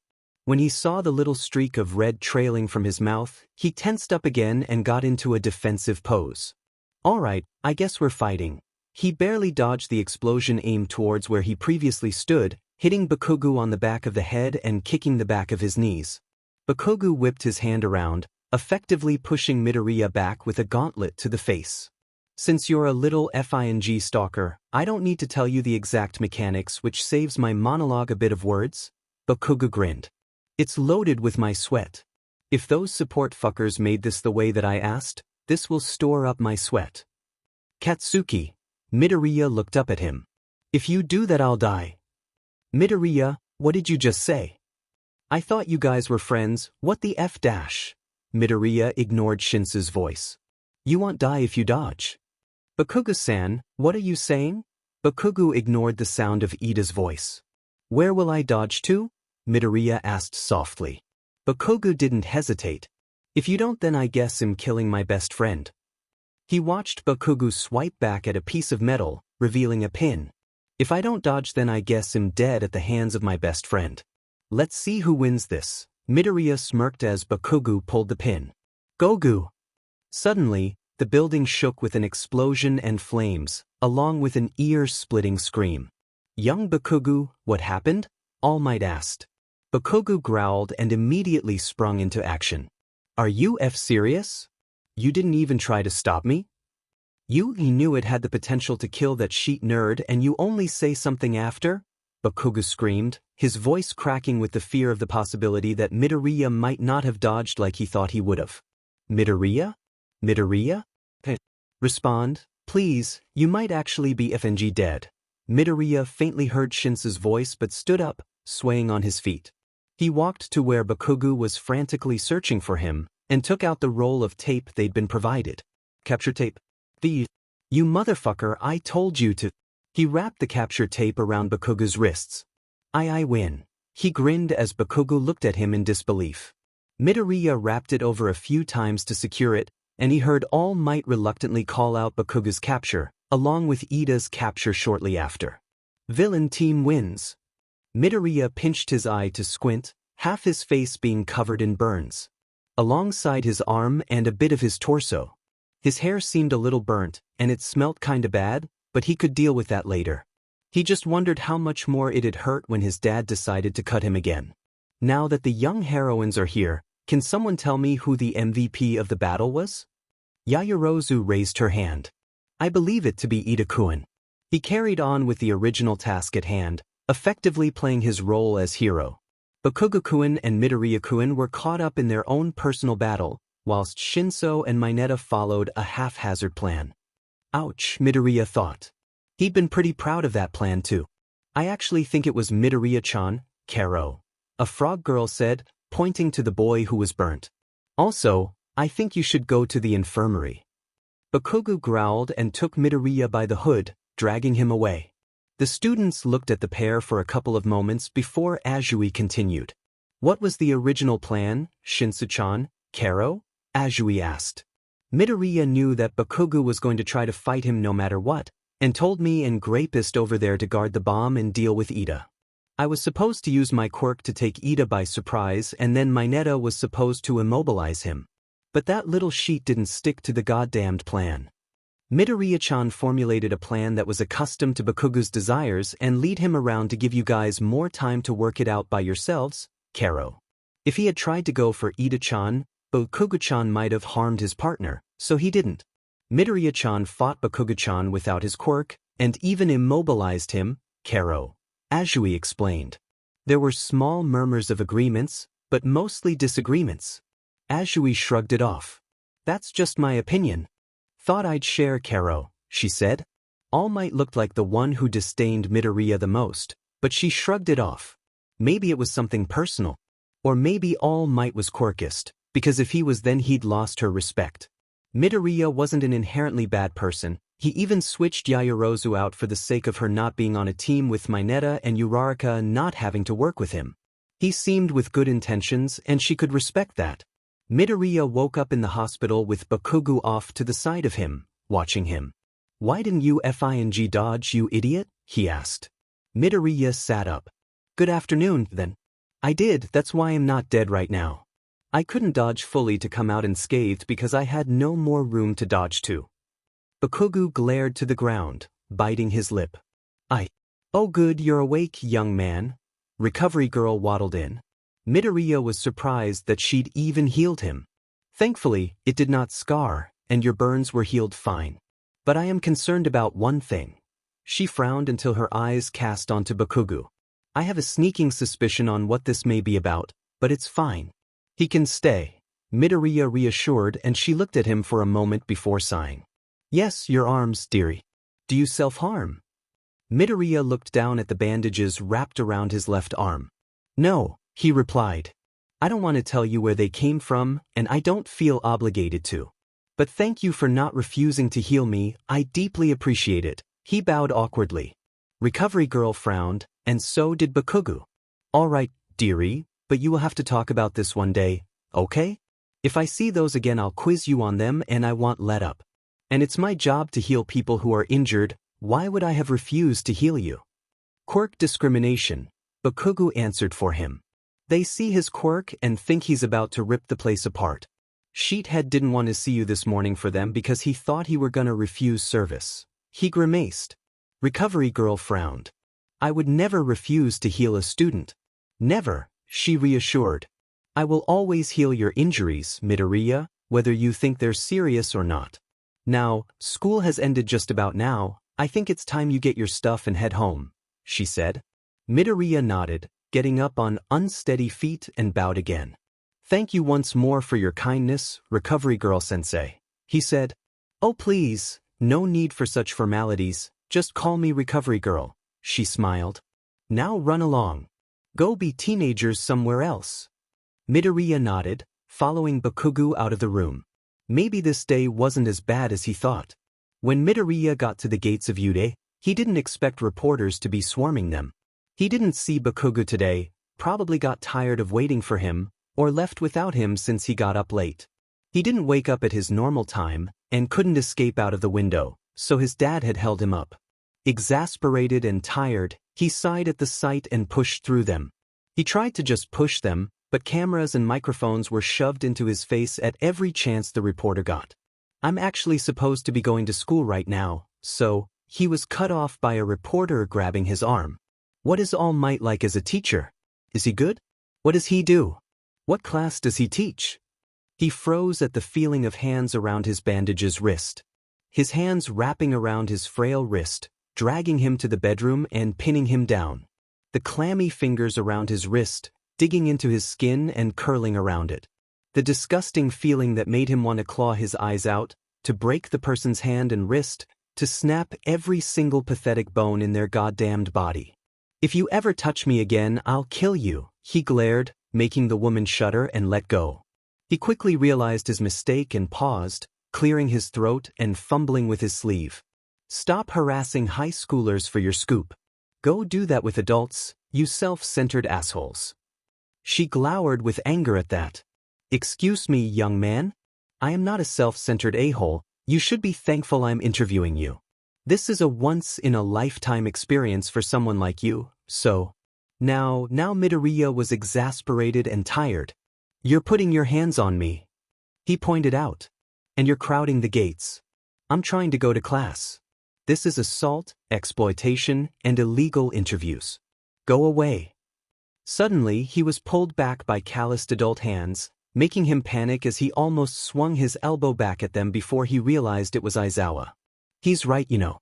Assaulting a minor doesn't look good for your public image." He glared to them, using his quirk for better effect.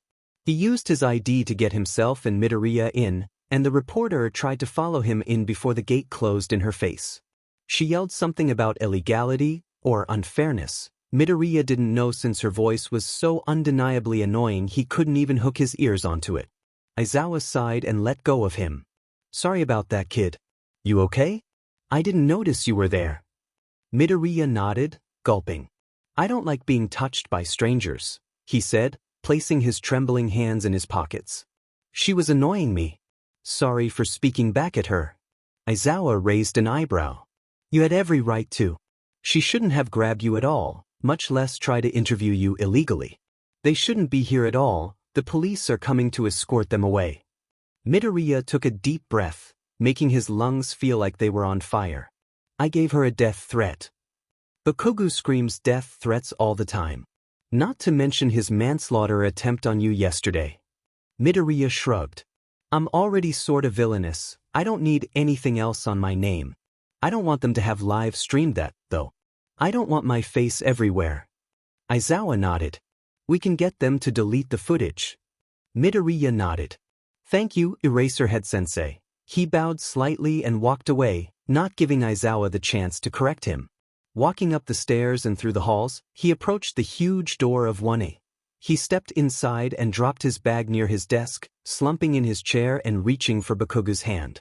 Shinso and Bakugo both raised an eyebrow, confused at the disheveled state of the normally put-together boy. "What the F ran you over?" Bakugo asked, moving his hand away. Midoriya knew he wouldn't give it until he got his answer, one of the more annoying things about his friend. "Reporters, one grabbed me." He reached for Bakugo's hand again, but missed. "They if you what?" Bakugo growled. Midoriya groaned to himself and swiped for his hand again, but missed. All he wanted was physical contact from Bakugo. Was that so much to ask for? "Just give me your hand." Midoriya reached again, Bakugo finally complying. He instantaneously relaxed, squeezing Bakugo's hand and settling in his chair with his head buried in his arm. Bakugo rubbed comforting circles over his knuckles, and he noted how Bakugo lacked his usual sweat.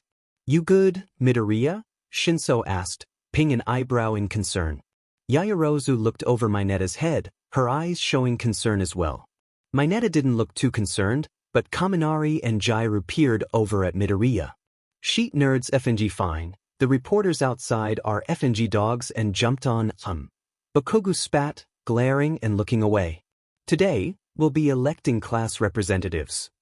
Midoriya wasn't too surprised to hear the news, but was surprised enough to where he raised an eyebrow. He scraped at the polished wood of his desk, something that was nothing like Aldra's chipping wood. "They have better funds." "That's so normal," almost everyone shouted, and Aizawa shrugged. "You have the rest of class to choose who. I don't care how you do it, just do it." And he sat in his sleeping bag in the corner. Ooh. "Choose me. I'll be the best president ever." Me. "I want to be class presidents. Please choose me." He covered his ears and blocked them out. Ida said something, but he wasn't listening, of course. He didn't care what the robot had to say. Suddenly, for postcards hit him in the face and he glared at Bakugo, who wasn't even looking at him, and sighed. On the off chance that it had happened, he got a paper cut from where the stiff paper hit him. Maybe it was that bad luck quirk he took from an elderly woman, who was really she aged too fast. All her hair was falling out and graying. Her body was caving in on itself, and she was terrified to wake up each morning. At least this one calmed down a bit when it entered his system. He collected them and handed the 3 off to Shinso, leaning back in his chair and dropping them onto his desk. He grabbed a mechanical pencil from his pocket and thought for a moment. Obvious candidates were Ida, Yaoyorozu, Shinso, Bakugo, and Kirishima. Ida and Yaoyorozu, for their inquisitive thought process and strict rule following. They're both smart and compassionate in their own ways, and natural-born leaders. Shinso was analytical and had good humor. He wasn't discriminatory and didn't care what you were unless you were making fun of things people couldn't control or being unlawful. He was good at reading the room, something Ida wasn't very good at. Bakugo, contrary to popular belief, was observant of the littlest things. He may not be very good at emotions or feelings, but he knows when to back the F off for the most part. He was a good leader, but he often leaned towards things he thought were correct instead of morally correct. And finally, Kirishima. He didn't show signs of discrimination and he was a good moral compass. He brought people up when they were down and was great for encouragement. He was stumped, so he'll just choose Shinso. He didn't think the others would like it very much if he voted for them, even if it helped them. People were weird like that. He felt something poke at his back as he set his pencil down and draped himself backwards over his chair, seeing Shinso handing him 3 papers from upside down. "You're effing freaky, you know that?" Shinso scoffed, placing the papers on Midoriya's face. Midoriya took them off and placed them on top of his own. "I'm aware." He placed them in Bakugo's collar and leaned his head onto the desk, closing his eyes. He heard shuffling from the front and cards being separated around, but he couldn't bother to wait anxiously like everyone else. Chalk screeched at the chalkboard, and he tended his shoulders. He hated the screeching sound of chalk. It always sounded so horrendous. They made him want to rip his hair out and scream so that he didn't have to hear that disgusting noise anymore. To tear his eardrums out and never hear again. "Here are the results," Aizawa announced lazily and sat back down. He looked up and saw he got 3 votes. A big what the F dash, first of all. Everyone else mostly got 1 vote, whilst Yaoyorozu got there were a few who'd gotten none, them being Ida, Uraraka, Hagakure, and Jairu. "Whoever voted for me, kill yourself," Shinso sneered. "Oh, gladly." Midoriya unlocked the window, opening it. "Wait, I didn't mean it literally." "Too late, the jury has decided my fate." He pressed his foot to the edge, propping himself up. "Midoriya, no jumping out the window," Aizawa grumbled. Midoriya paused, looking to Aizawa for a second before sighing and closing the window. "What?" Bakugo said. "What?" Kirishima asked. "That shitty nerd doesn't even listen to me when I tell him not to be a FING idiot and he still does it. Why the F? Did he listen to that overgrown caterpillar?" "Watch it," Aizawa huffed but didn't add any bite to his bark. Midoriya didn't reply, only walked to the front. "I guess I'm the vice president. Who voted for me again? I'm pretty sure you all think I'm a villain." He could feel the glare on him as he spoke, but he didn't really pay them any mind. Yaoyorozu followed after him and stood next to him. "I voted for you," she said quietly. Midoriya pet an eyebrow, but barely glanced to her and instead looked to everyone. "Why?" "A villain wouldn't care to save someone from peering eyes," she smiled. "You earned my respect." He looked up to her and shrugged. He was annoying. "Work on your whispering if you're going to do it." Aizawa glared at them. Midoriya didn't startle like Yaoyorozu did. "They can't hear us. We aren't all underground pros with maxed out sensory stats," he shrugged. Sometimes, he noticed gaming terms slipped into his speech.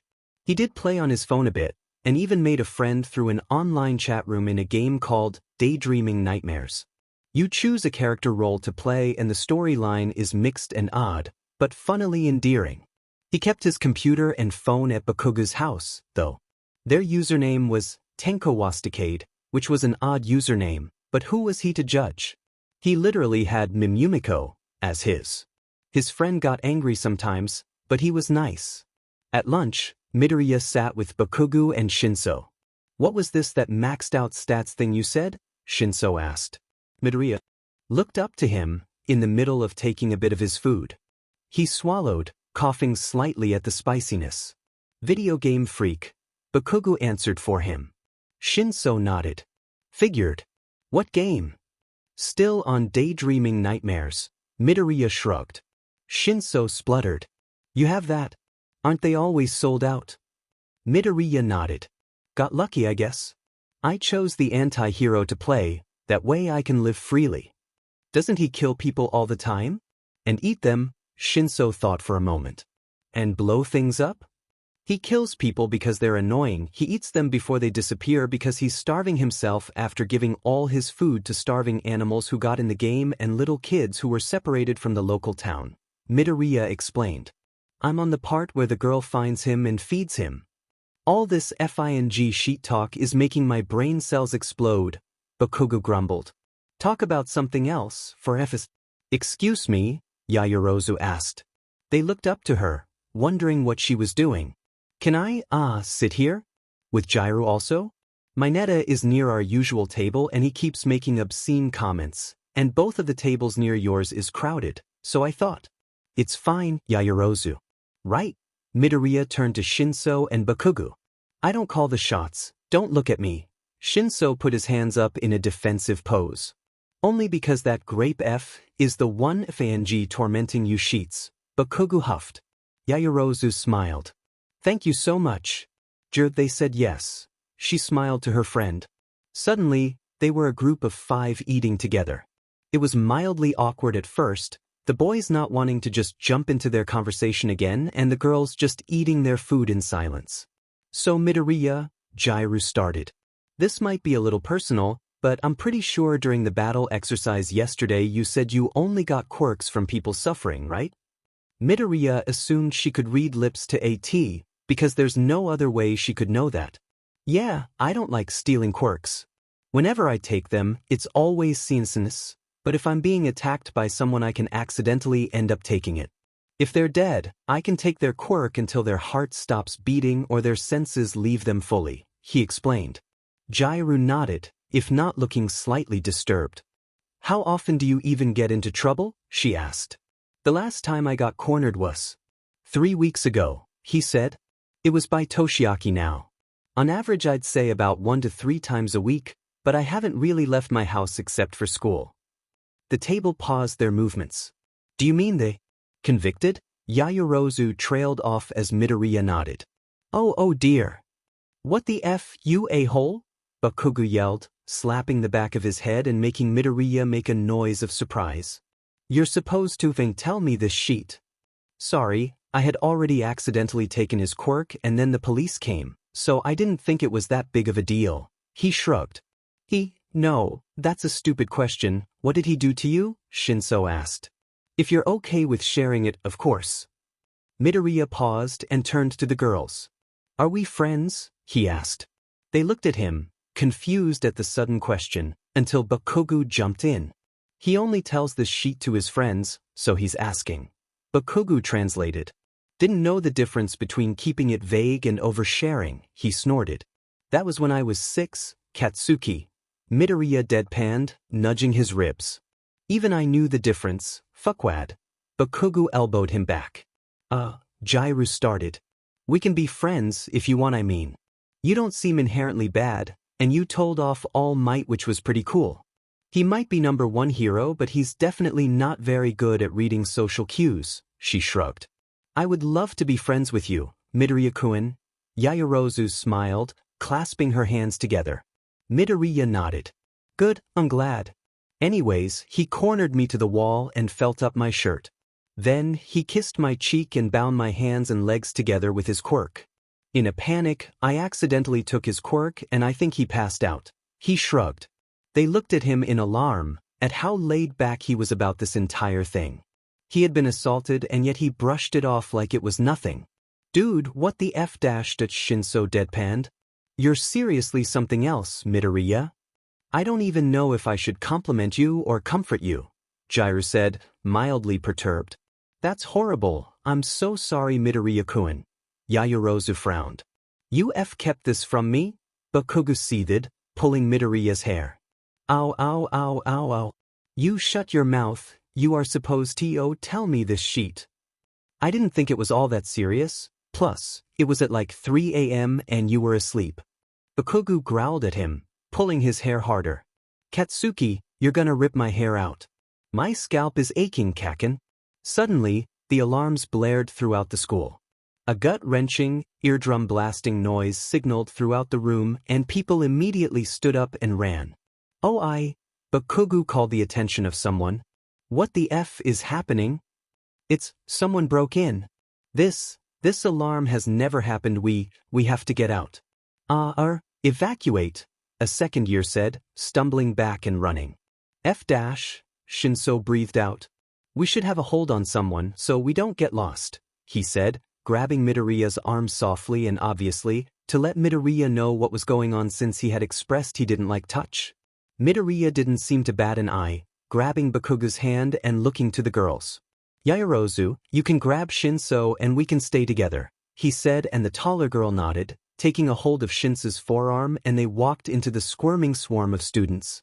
Midoriya felt his breathing quicken and his heart constrict inside of his chest, causing his grip to tighten onto Bakugo's hand.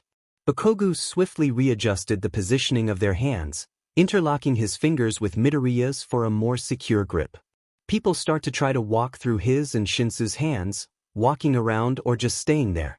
Eventually, their hold loosened on each other. Midoriya, Shinso called out, reaching his hand over. Midoriya winced ever so slightly, reaching for Shinso before he was pushed away. Crap. Midoriya mumbled. Yeah, Bakugo glared forward and heard Ida shouting something to Uraraka. Midoriya stayed close by Bakugo, pressing himself into the taller boy's shoulder and practically crushing his hand. Bakugo didn't mind. He knew of Midoriya's trouble with big crowds. I want to get out, Midoriya said, Bakugo pulling him to linger off to the side. I want to get out. I need to get out.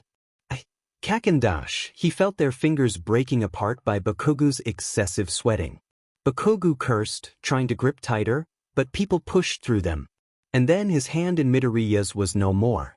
He couldn't see Midoriya due to how short he was, trying to look over people for that unmistakable mop of hair to no avail.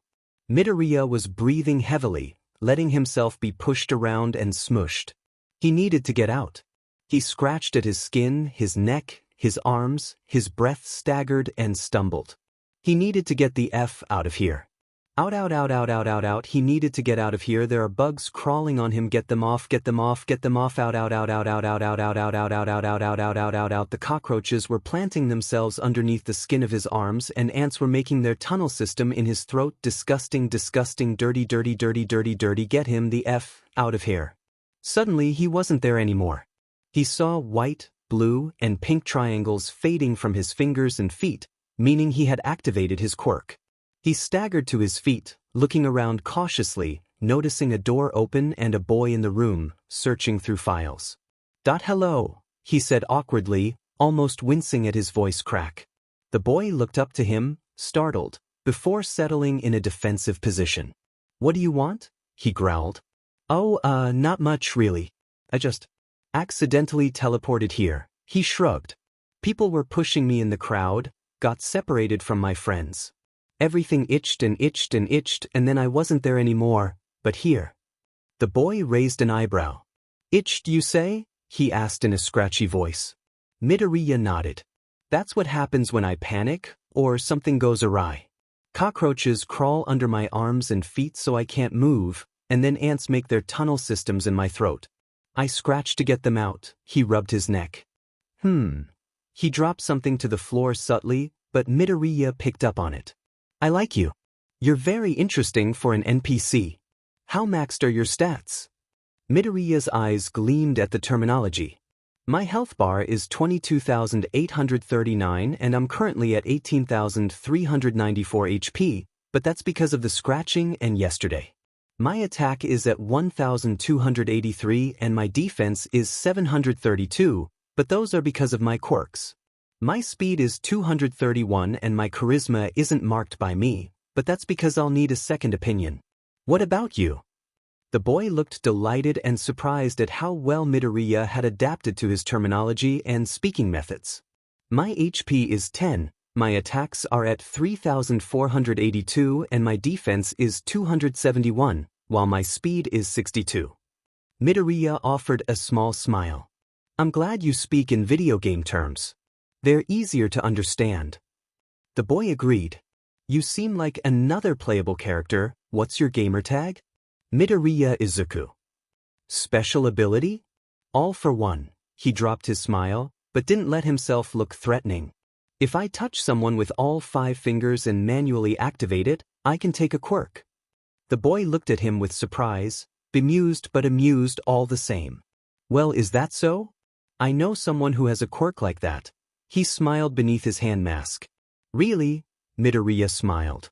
The alarm stopped abruptly and he looked towards the lack of the red light beaming down at them. I should probably go. Do you want to dash? He looked back and the boy was gone. Oh, he frowned.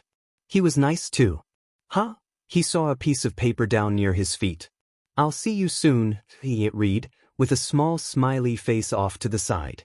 He looked at the paper. A first name basis? He didn't even tell me his gamer tag or his special ability. I wonder what his special attack is, Midoriya thought to himself. Kid. He turned to the voice to see Aizawa. What are you doing up here? Midoriya realized at that moment that was, in fact, not where he was supposed to be. Oh, I accidentally teleported here when I got separated from Shinso, Yaoyorozu, Jairu, and Kakin in the commotion down at the cafeteria, he said. Aizawa raised an eyebrow, but remembered that the kid probably had a few teleportation quirks. Why are you still up here then? Midoriya turned to him with a gleam in his eyes. I saw someone here, He was really nice, but he paused for a moment. I think he was digging through U-data files. What? Aizawa asked, rushing towards the room and digging through the file cabinet that was left open. He flicked through each folder. He paused, flicking through each other again and again before sighing. Midoriya, did you tell him your name? No, he lied, the words coming before he could stop them. He never asked. Aizawa stared at the files for a few more moments, running a hand down his face. Your file is missing, Midoriya. Midoriya didn't falter. They won't find much on there, anyways. And you guys have copies, don't you? If anything, they couldn't have chosen a worse person to grab the file of. What are you talking about, kid? Aizawa asked incredulously. All they'll find is my name, age, date of birth, emergency contacts, and notes from Aldra. Midoriya answered coolly. Midoriya Izuku isn't my real name, my age and date of birth are irrelevant in the grand scheme of things. I don't have any emergency contacts listed, and notes from Aldra will only get a scope of what they thought of me in middle school. Midoriya shrugged. Aizawa sighed. It's a little worrisome that you don't have any emergency contacts, but this is still something to be alert about. What would they even use against me, anyways? Everything else is classified. They can look me up, sure, and hack into my legal files, but nothing on there is super specific anyways. Aizawa's lip twitched. Be a little more worried, kid, he scoffed. Midoriya shrugged. I should probably get back to the cafeteria. There's no doubt Katsuki is biting everyone's heads off by now, Midoriya mused. Bye-bye, Eraserhead-sensei. He was gone. Midoriya appeared right where he was originally sitting, thankfully not appearing on anyone or anything. Hello, he said. What the F? Shinso startled at the sudden monotone voice. Dude, Bakugo is this close to exploding the entire school. Katsuki, he called out, grabbing Bakugo's hand as he passed by the table. Bakugo swiveled to him before growing irked and relaxing at the same time. Where the F did you run off to?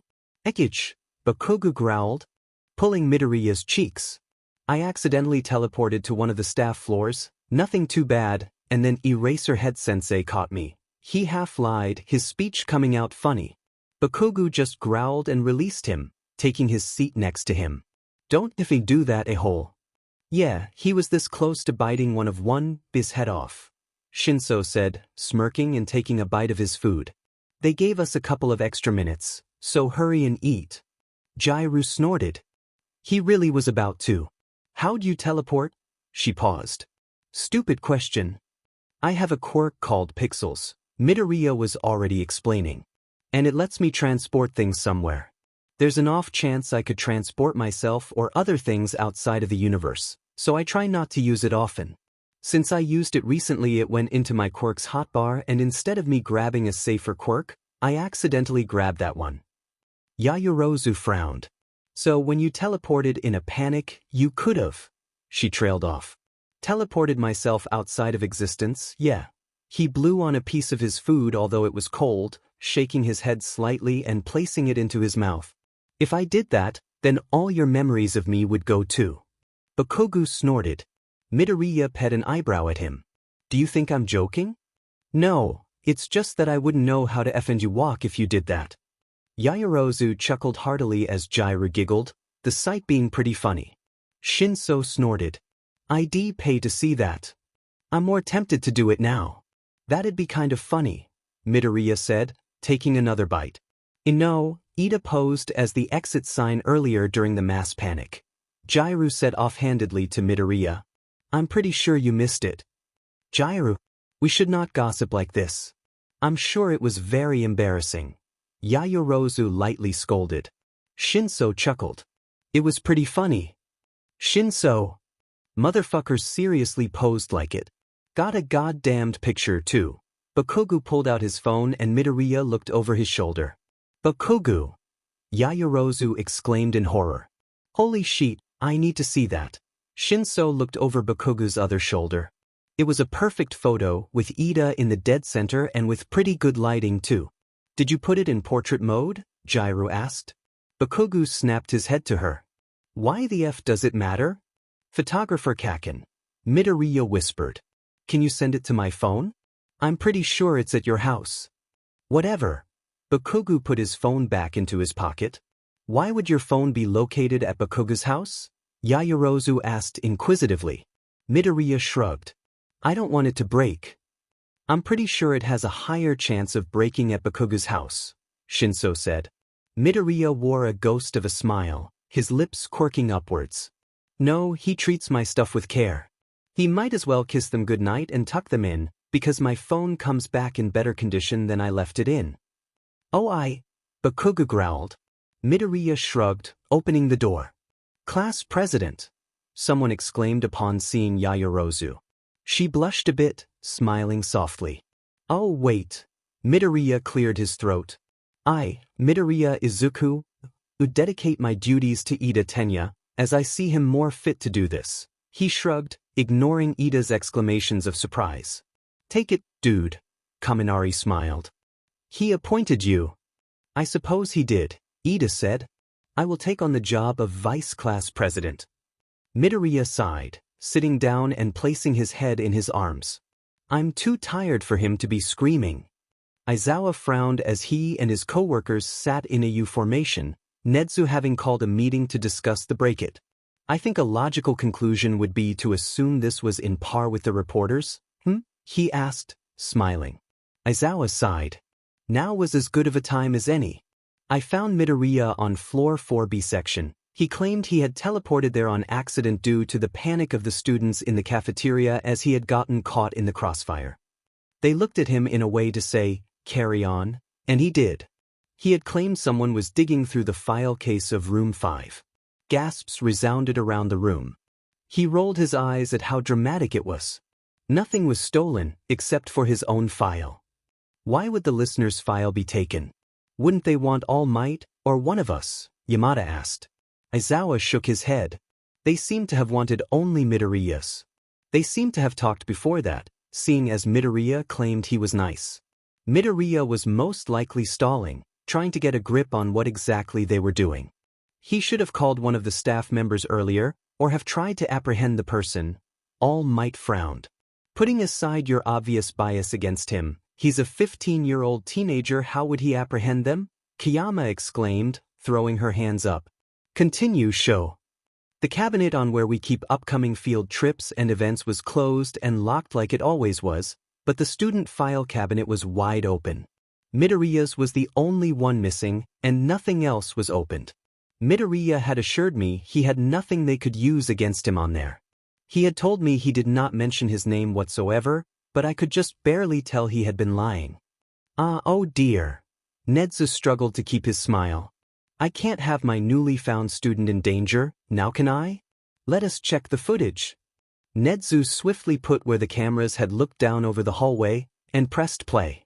Midoriya popped up out of nowhere, trembling and breathing heavily as he looked down towards his hands and feet. He looked around, unaware of his surroundings when his eyes settled on an open door. He walked to it and found a hooded man with pale blue hair and dry skin flicking through files. Midoriya looked him up and down, sparing a glance towards the file casing.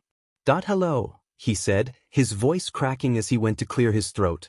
The man whipped his head towards Midoriya, startled but radiating animosity. What do you want? Oh, not much really, I just accidentally teleported here. He shrugged his shoulders and pursed his lips. People were pushing and shoving me in the crowd, got separated from my friends. Everything itched and itched and itched, and then suddenly I wasn't there anymore. So, yeah. Aizawa slightly cringed at the kid's social skills. He either overshared or undershared. He seriously didn't know the difference. Holy shit, the listener's social skills are worse than Shura's. Yamada whispered to himself. Aizawa kicked him in the shin harshly from under the table, making him yelp. The man raised an itched, you say? His lips curled into a grin. Midoriya nodded, scratching the back of his head. That's what happens when I'm nervous, or something goes awry. Cockroaches get under my skin and feet, and then ants make their tunnel system down my throat. I itch to get them out. The man smiled wider. I like you. You're pretty interesting for an NPC at least.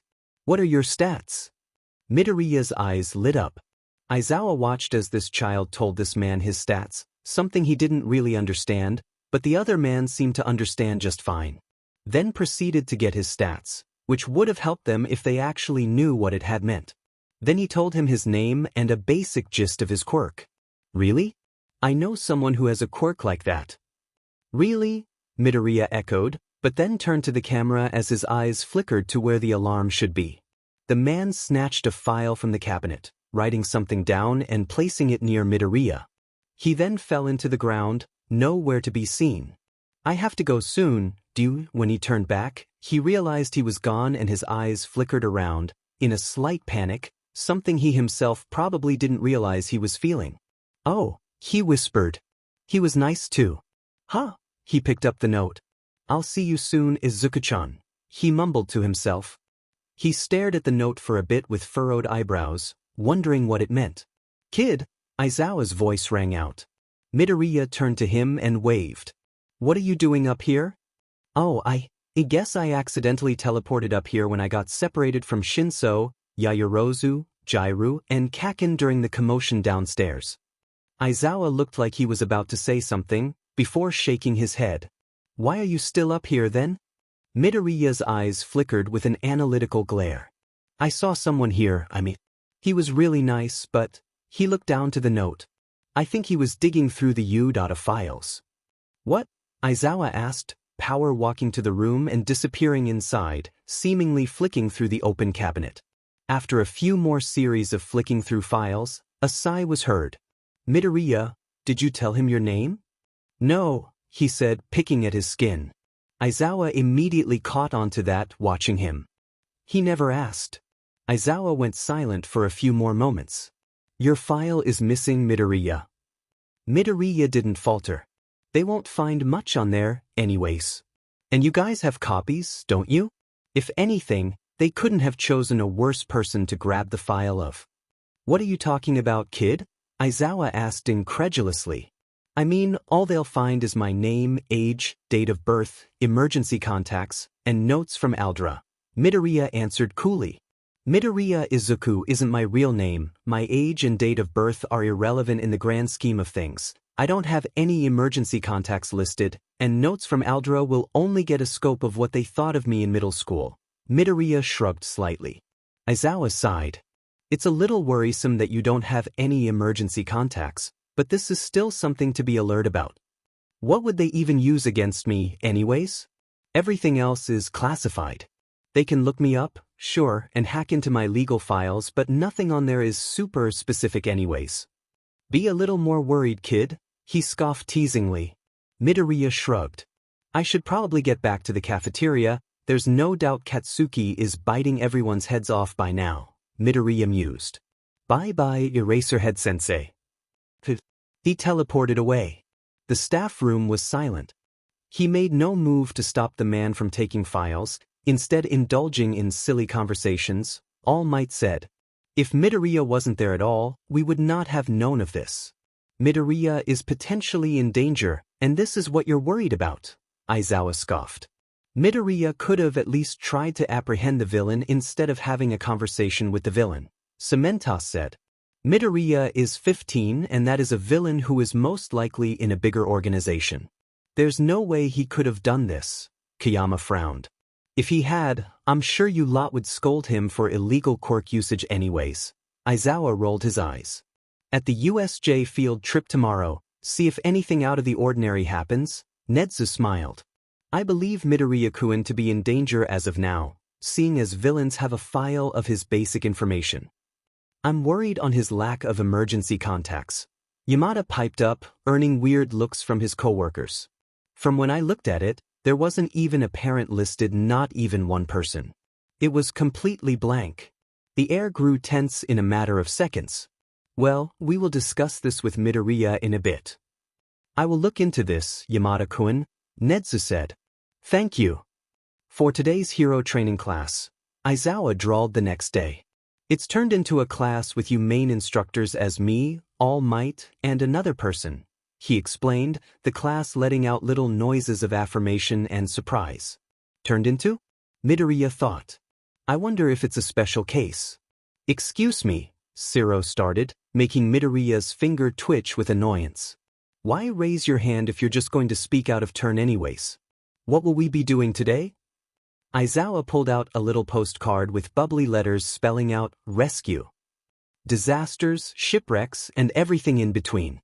You'll be going through a rescue training, he said with the faintest hint of excitement. Could you even call it that? Maybe less bored. In his voice. Rescue training. Kaminari echoed.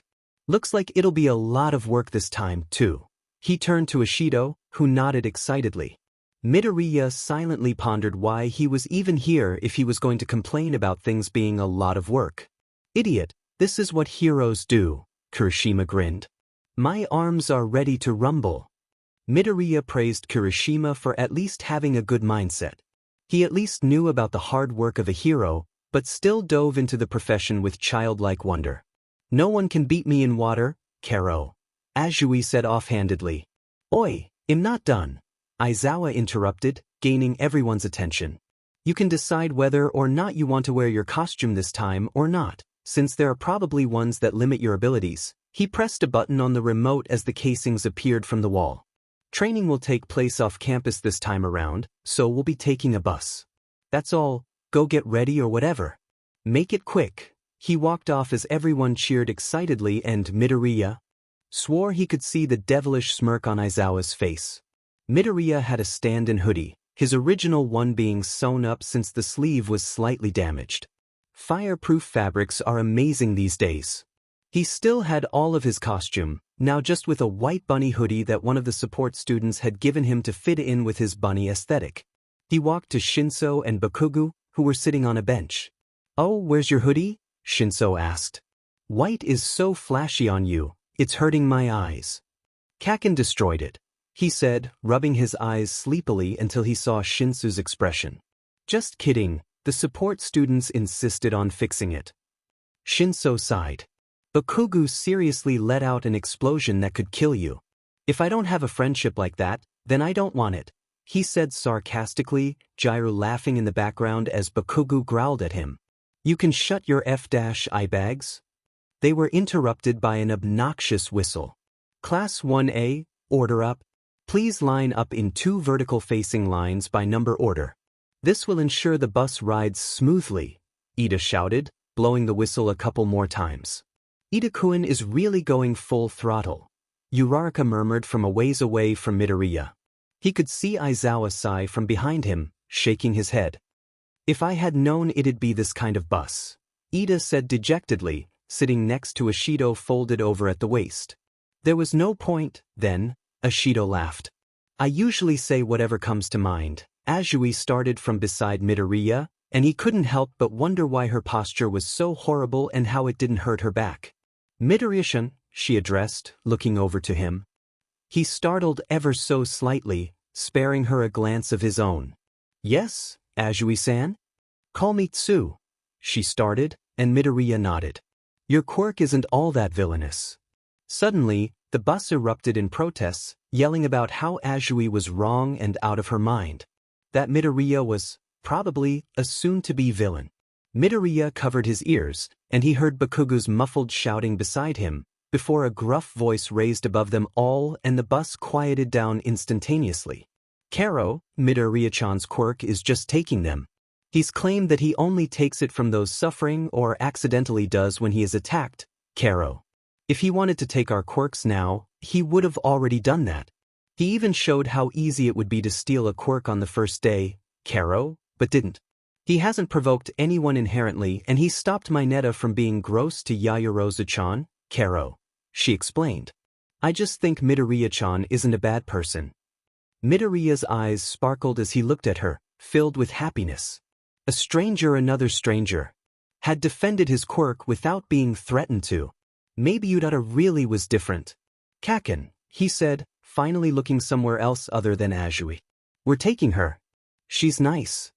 Karo, is this your way of gaining friends? She asked and Midoriya nodded. Kaken has to approve of them before I claim them. Is she a pet? Ashido asked jokingly. Anyways, this shouldn't even be a fight. Midori hasn't even done anything. We can convict him, or anyone for that matter, when they do cheat, but no one's been uber scandalous, except for Mineta of course. She smiled, putting her hands behind her head. Finally, some good Ifenji extras for once. Bakugo huffed under his breath. Shinso snorted from the compartment next to him. Finally, some good Ifenji food. Shinso said, looking at his phone. It's nice to have such an awesome quirk, though, Kirishima smiled.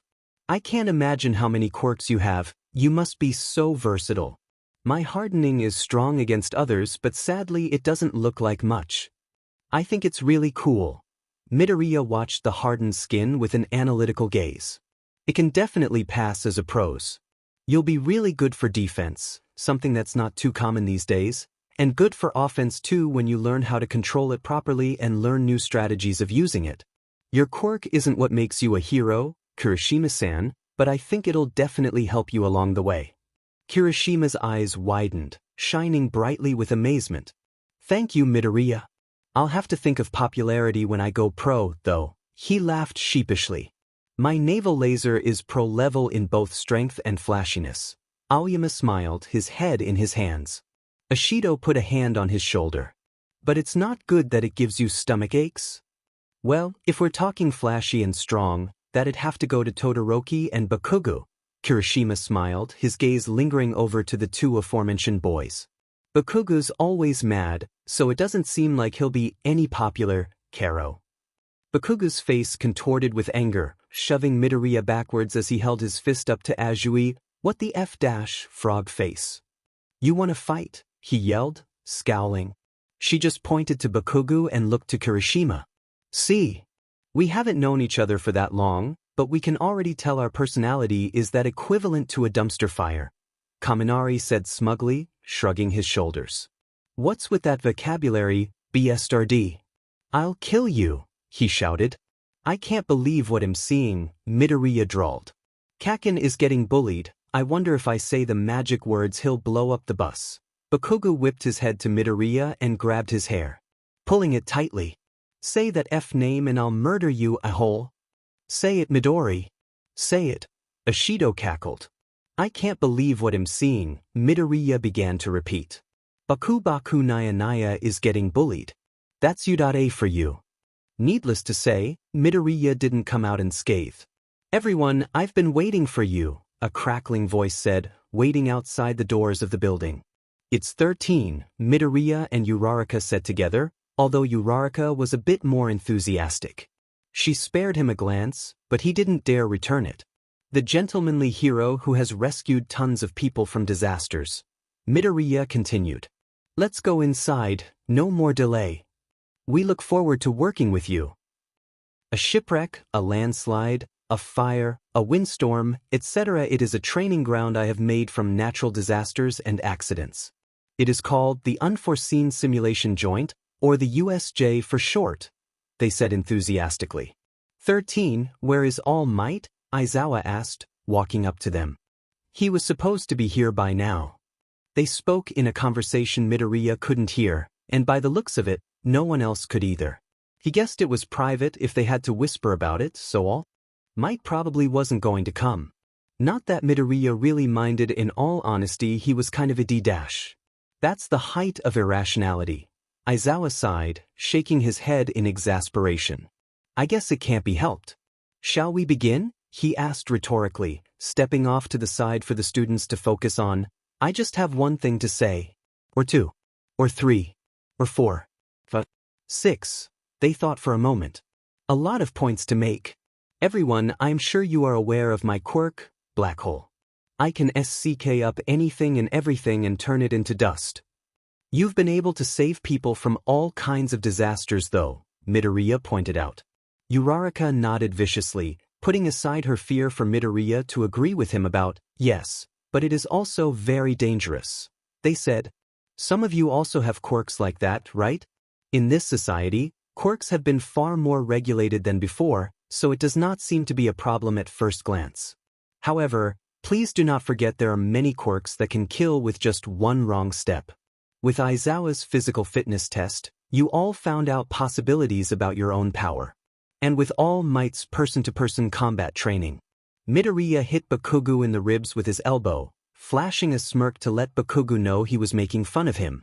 You experienced the danger of using your powers against others.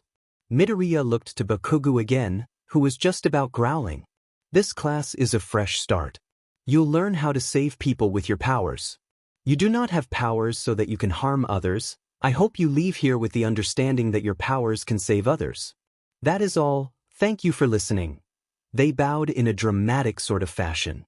Immediately, people shouted their cheers and praise while others clapped. Midoriya clapped a few times before he felt stupid that Bakugo and Shinso weren't doing it, and then stopped, looking around at everyone. Alright then. First, Aizawa was interrupted by the lights flickering, then coming to a complete stop, leaving the building only lit by the sun. He and 13, along with the class, looked up in confusion as to why the lights had turned off. Midoriya, still looking around, settled his eyes on a purple mist starting to form. He thought in a breath. Eraser Higgsy there, he said, pointing to the mist that grew bigger and bigger.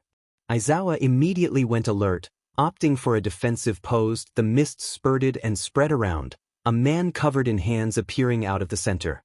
Aizawa cursed. Everyone, huddle together and do not move. 13, protect the kids, he instructed. What is that? Kirishima asked, gathering everyone's attention. Is this a part of the lesson? He asked cautiously, leaning forward to get a better look. Ida and Uraraka moved forward too, but were stopped immediately. Don't move, Aizawa commanded, the students flinching. This is not a part of the lesson, these are villains. Everyone gasped, freezing or flinching back. Midoriya widened his eyes and side-eyed Bakugo and Shinso, who were right next to him and behind him. Yaoyorozu and Jiru were towards the farther back, still worried and shocked. Save them.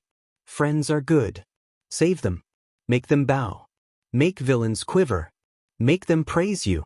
Your God. Save them. Do it for them. Save them. Friends are good. Do it for them. They are good. Save them. Make sure they are okay. Let none touch them. Make sure they come out unscathed. Let none touch them. Help him. Do it for them. They are good. Friends are good. Save them. He watched as Aizawa prepared himself for action and took a deep breath. Save them, he whispered. Do it for them. Where is he? The man covered in hands asked. I went through the trouble of bringing this whole crowd too. Villains of all different quirks began to walk towards them. Oh my symbol of peace. I can't believe he's not here, he said, sounding almost dejected. I wonder if he'll come if we kill a couple of kids. Aizawa's scarf flung out like a peacock, Midoriya's mind supplied. As everyone watched the villains who had been infiltrating their field trip, he heard Kirishima speak. There's no way they could have hacked into a hero school. Sensei. Yaoyorozu made her way to the front, in between Bakugo and Midoriya. What about the trespasser sensors? She asked, a serious look on her face. This is why she's class president, Midoriya thought. Well, we have them, but they trailed off. Todoroki jumped in with a question of his own. Did they just appear here or around the entire school? Either way, if the sensors are not responding, it means they have someone with a quirk who can do that. An isolated area separated from the main campus, during a time when a class is supposed to be here, they may be fools, but they are not dumb. This was a carefully planned surprise attack with a specific goal in mind. Everyone flinched back, inhaling sharply as they looked down to the sum of villains that were approaching quickly. 13. Begin the evacuation. Aizawa said firmly, walking towards the villains. Try to call the school. These villains even had something to counteract the sensors. It's possible that someone with a radio wave type power is interfering. Midoriya mulled it over for a second. Kaminari, he said, turning to the electric boy. Do you think you can try to contact the school with your quirk? If villains go awry, then Ida should use his quirk to get out and run to you, he said briefly. What about you, Sensei? Shinso asked. You can't erase every single one of their quirks, and you're entirely outnumbered. Good going for encouragement, Shinso. No hero has just one trick, Shinso. I'm leaving them to you, 13, he said, nodding to his co-worker and jumping down. Midoriya watched with amazement as he took down 3 villains in just one hit, smashing their skull together with his scarf. Another villain jumped to him and attempted to hit him with his multitude of arms, but Aizawa made him recoil backwards with just one punch. He hooked his scarf to his leg as another villain tried to take him by surprise, but he dodged and sent him a harsh kick to the side. He sent them tumbling to the pile of other 3 villains he had took down prior. Eraserhead Sensei is one of a kind, he mumbled, his tired eyes lighting up like he had just found a new friend to adopt. He's good at hand-to-hand combat, and his goggles cover his field of view. When he fights against a group, it makes it harder for them to work together. The hand man narrated. I see. I hate pro-heroes, the masses don't stand a chance against them. Something hissed in his ear. Eraserhead is so cool. You a-hole, this isn't time to hiffing analyze sheet, Bakugo yelled, pulling him by his hood. Midoriya looked back at him and then to Aizawa, who was still holding his own. His eyes flickered to the man covered in hands, who was staring directly at him with his eyes crinkled into a smile. It's the man from the file cabinet, Midoriya thought. The one who has my information. The mist guy blocked the entrance, nobody daring to walk through him. I won't let you, he said. Midoriya might have been amused at his word choice if no one's life was at stake. I won't let you? It sounds so mundane. Nice to meet you, we are the League of Villains. It may have been presumptuous of us, but we have invited ourselves into the home of the heroes, Yurata High School, he monologued, making Midoriya yawn. His 4 friends turned to him to look in an, are you actually FNG serious? Sort of way. He gets into too much trouble these days. A man made of literal mist is not going to rattle him in the slightest. In order to make the symbol of peace, All Might take his final breath. I believe All Might should have been here. Has there been some kind of change? Well, I suppose that is neither here nor there. This is the part 1 I'm supposed to play. He raised his hands up in a menacing sort of way, making 13 go into defense. Bakugo and Midoriya rushed over before they could attack, letting out an explosion that covered everyone's view. Midoriya had slashed at the man with a quirk called Monstrous Claws, which made him have, well, an inky black hand that ran up his arm and 4 claws protruding from it. Didn't think we'd FNG beat you first, Bakugo grinned, Midoriya opting to stay silent. As the dust began to clear out, the man came more and more into view. He didn't have a scratch. That's right, even if you are students, you are excellent golden eggs, he said, and Midoriya could practically hear the grin in his voice. No, move away, you two. 13 instructed. My job is to scatter you all and torture you to death.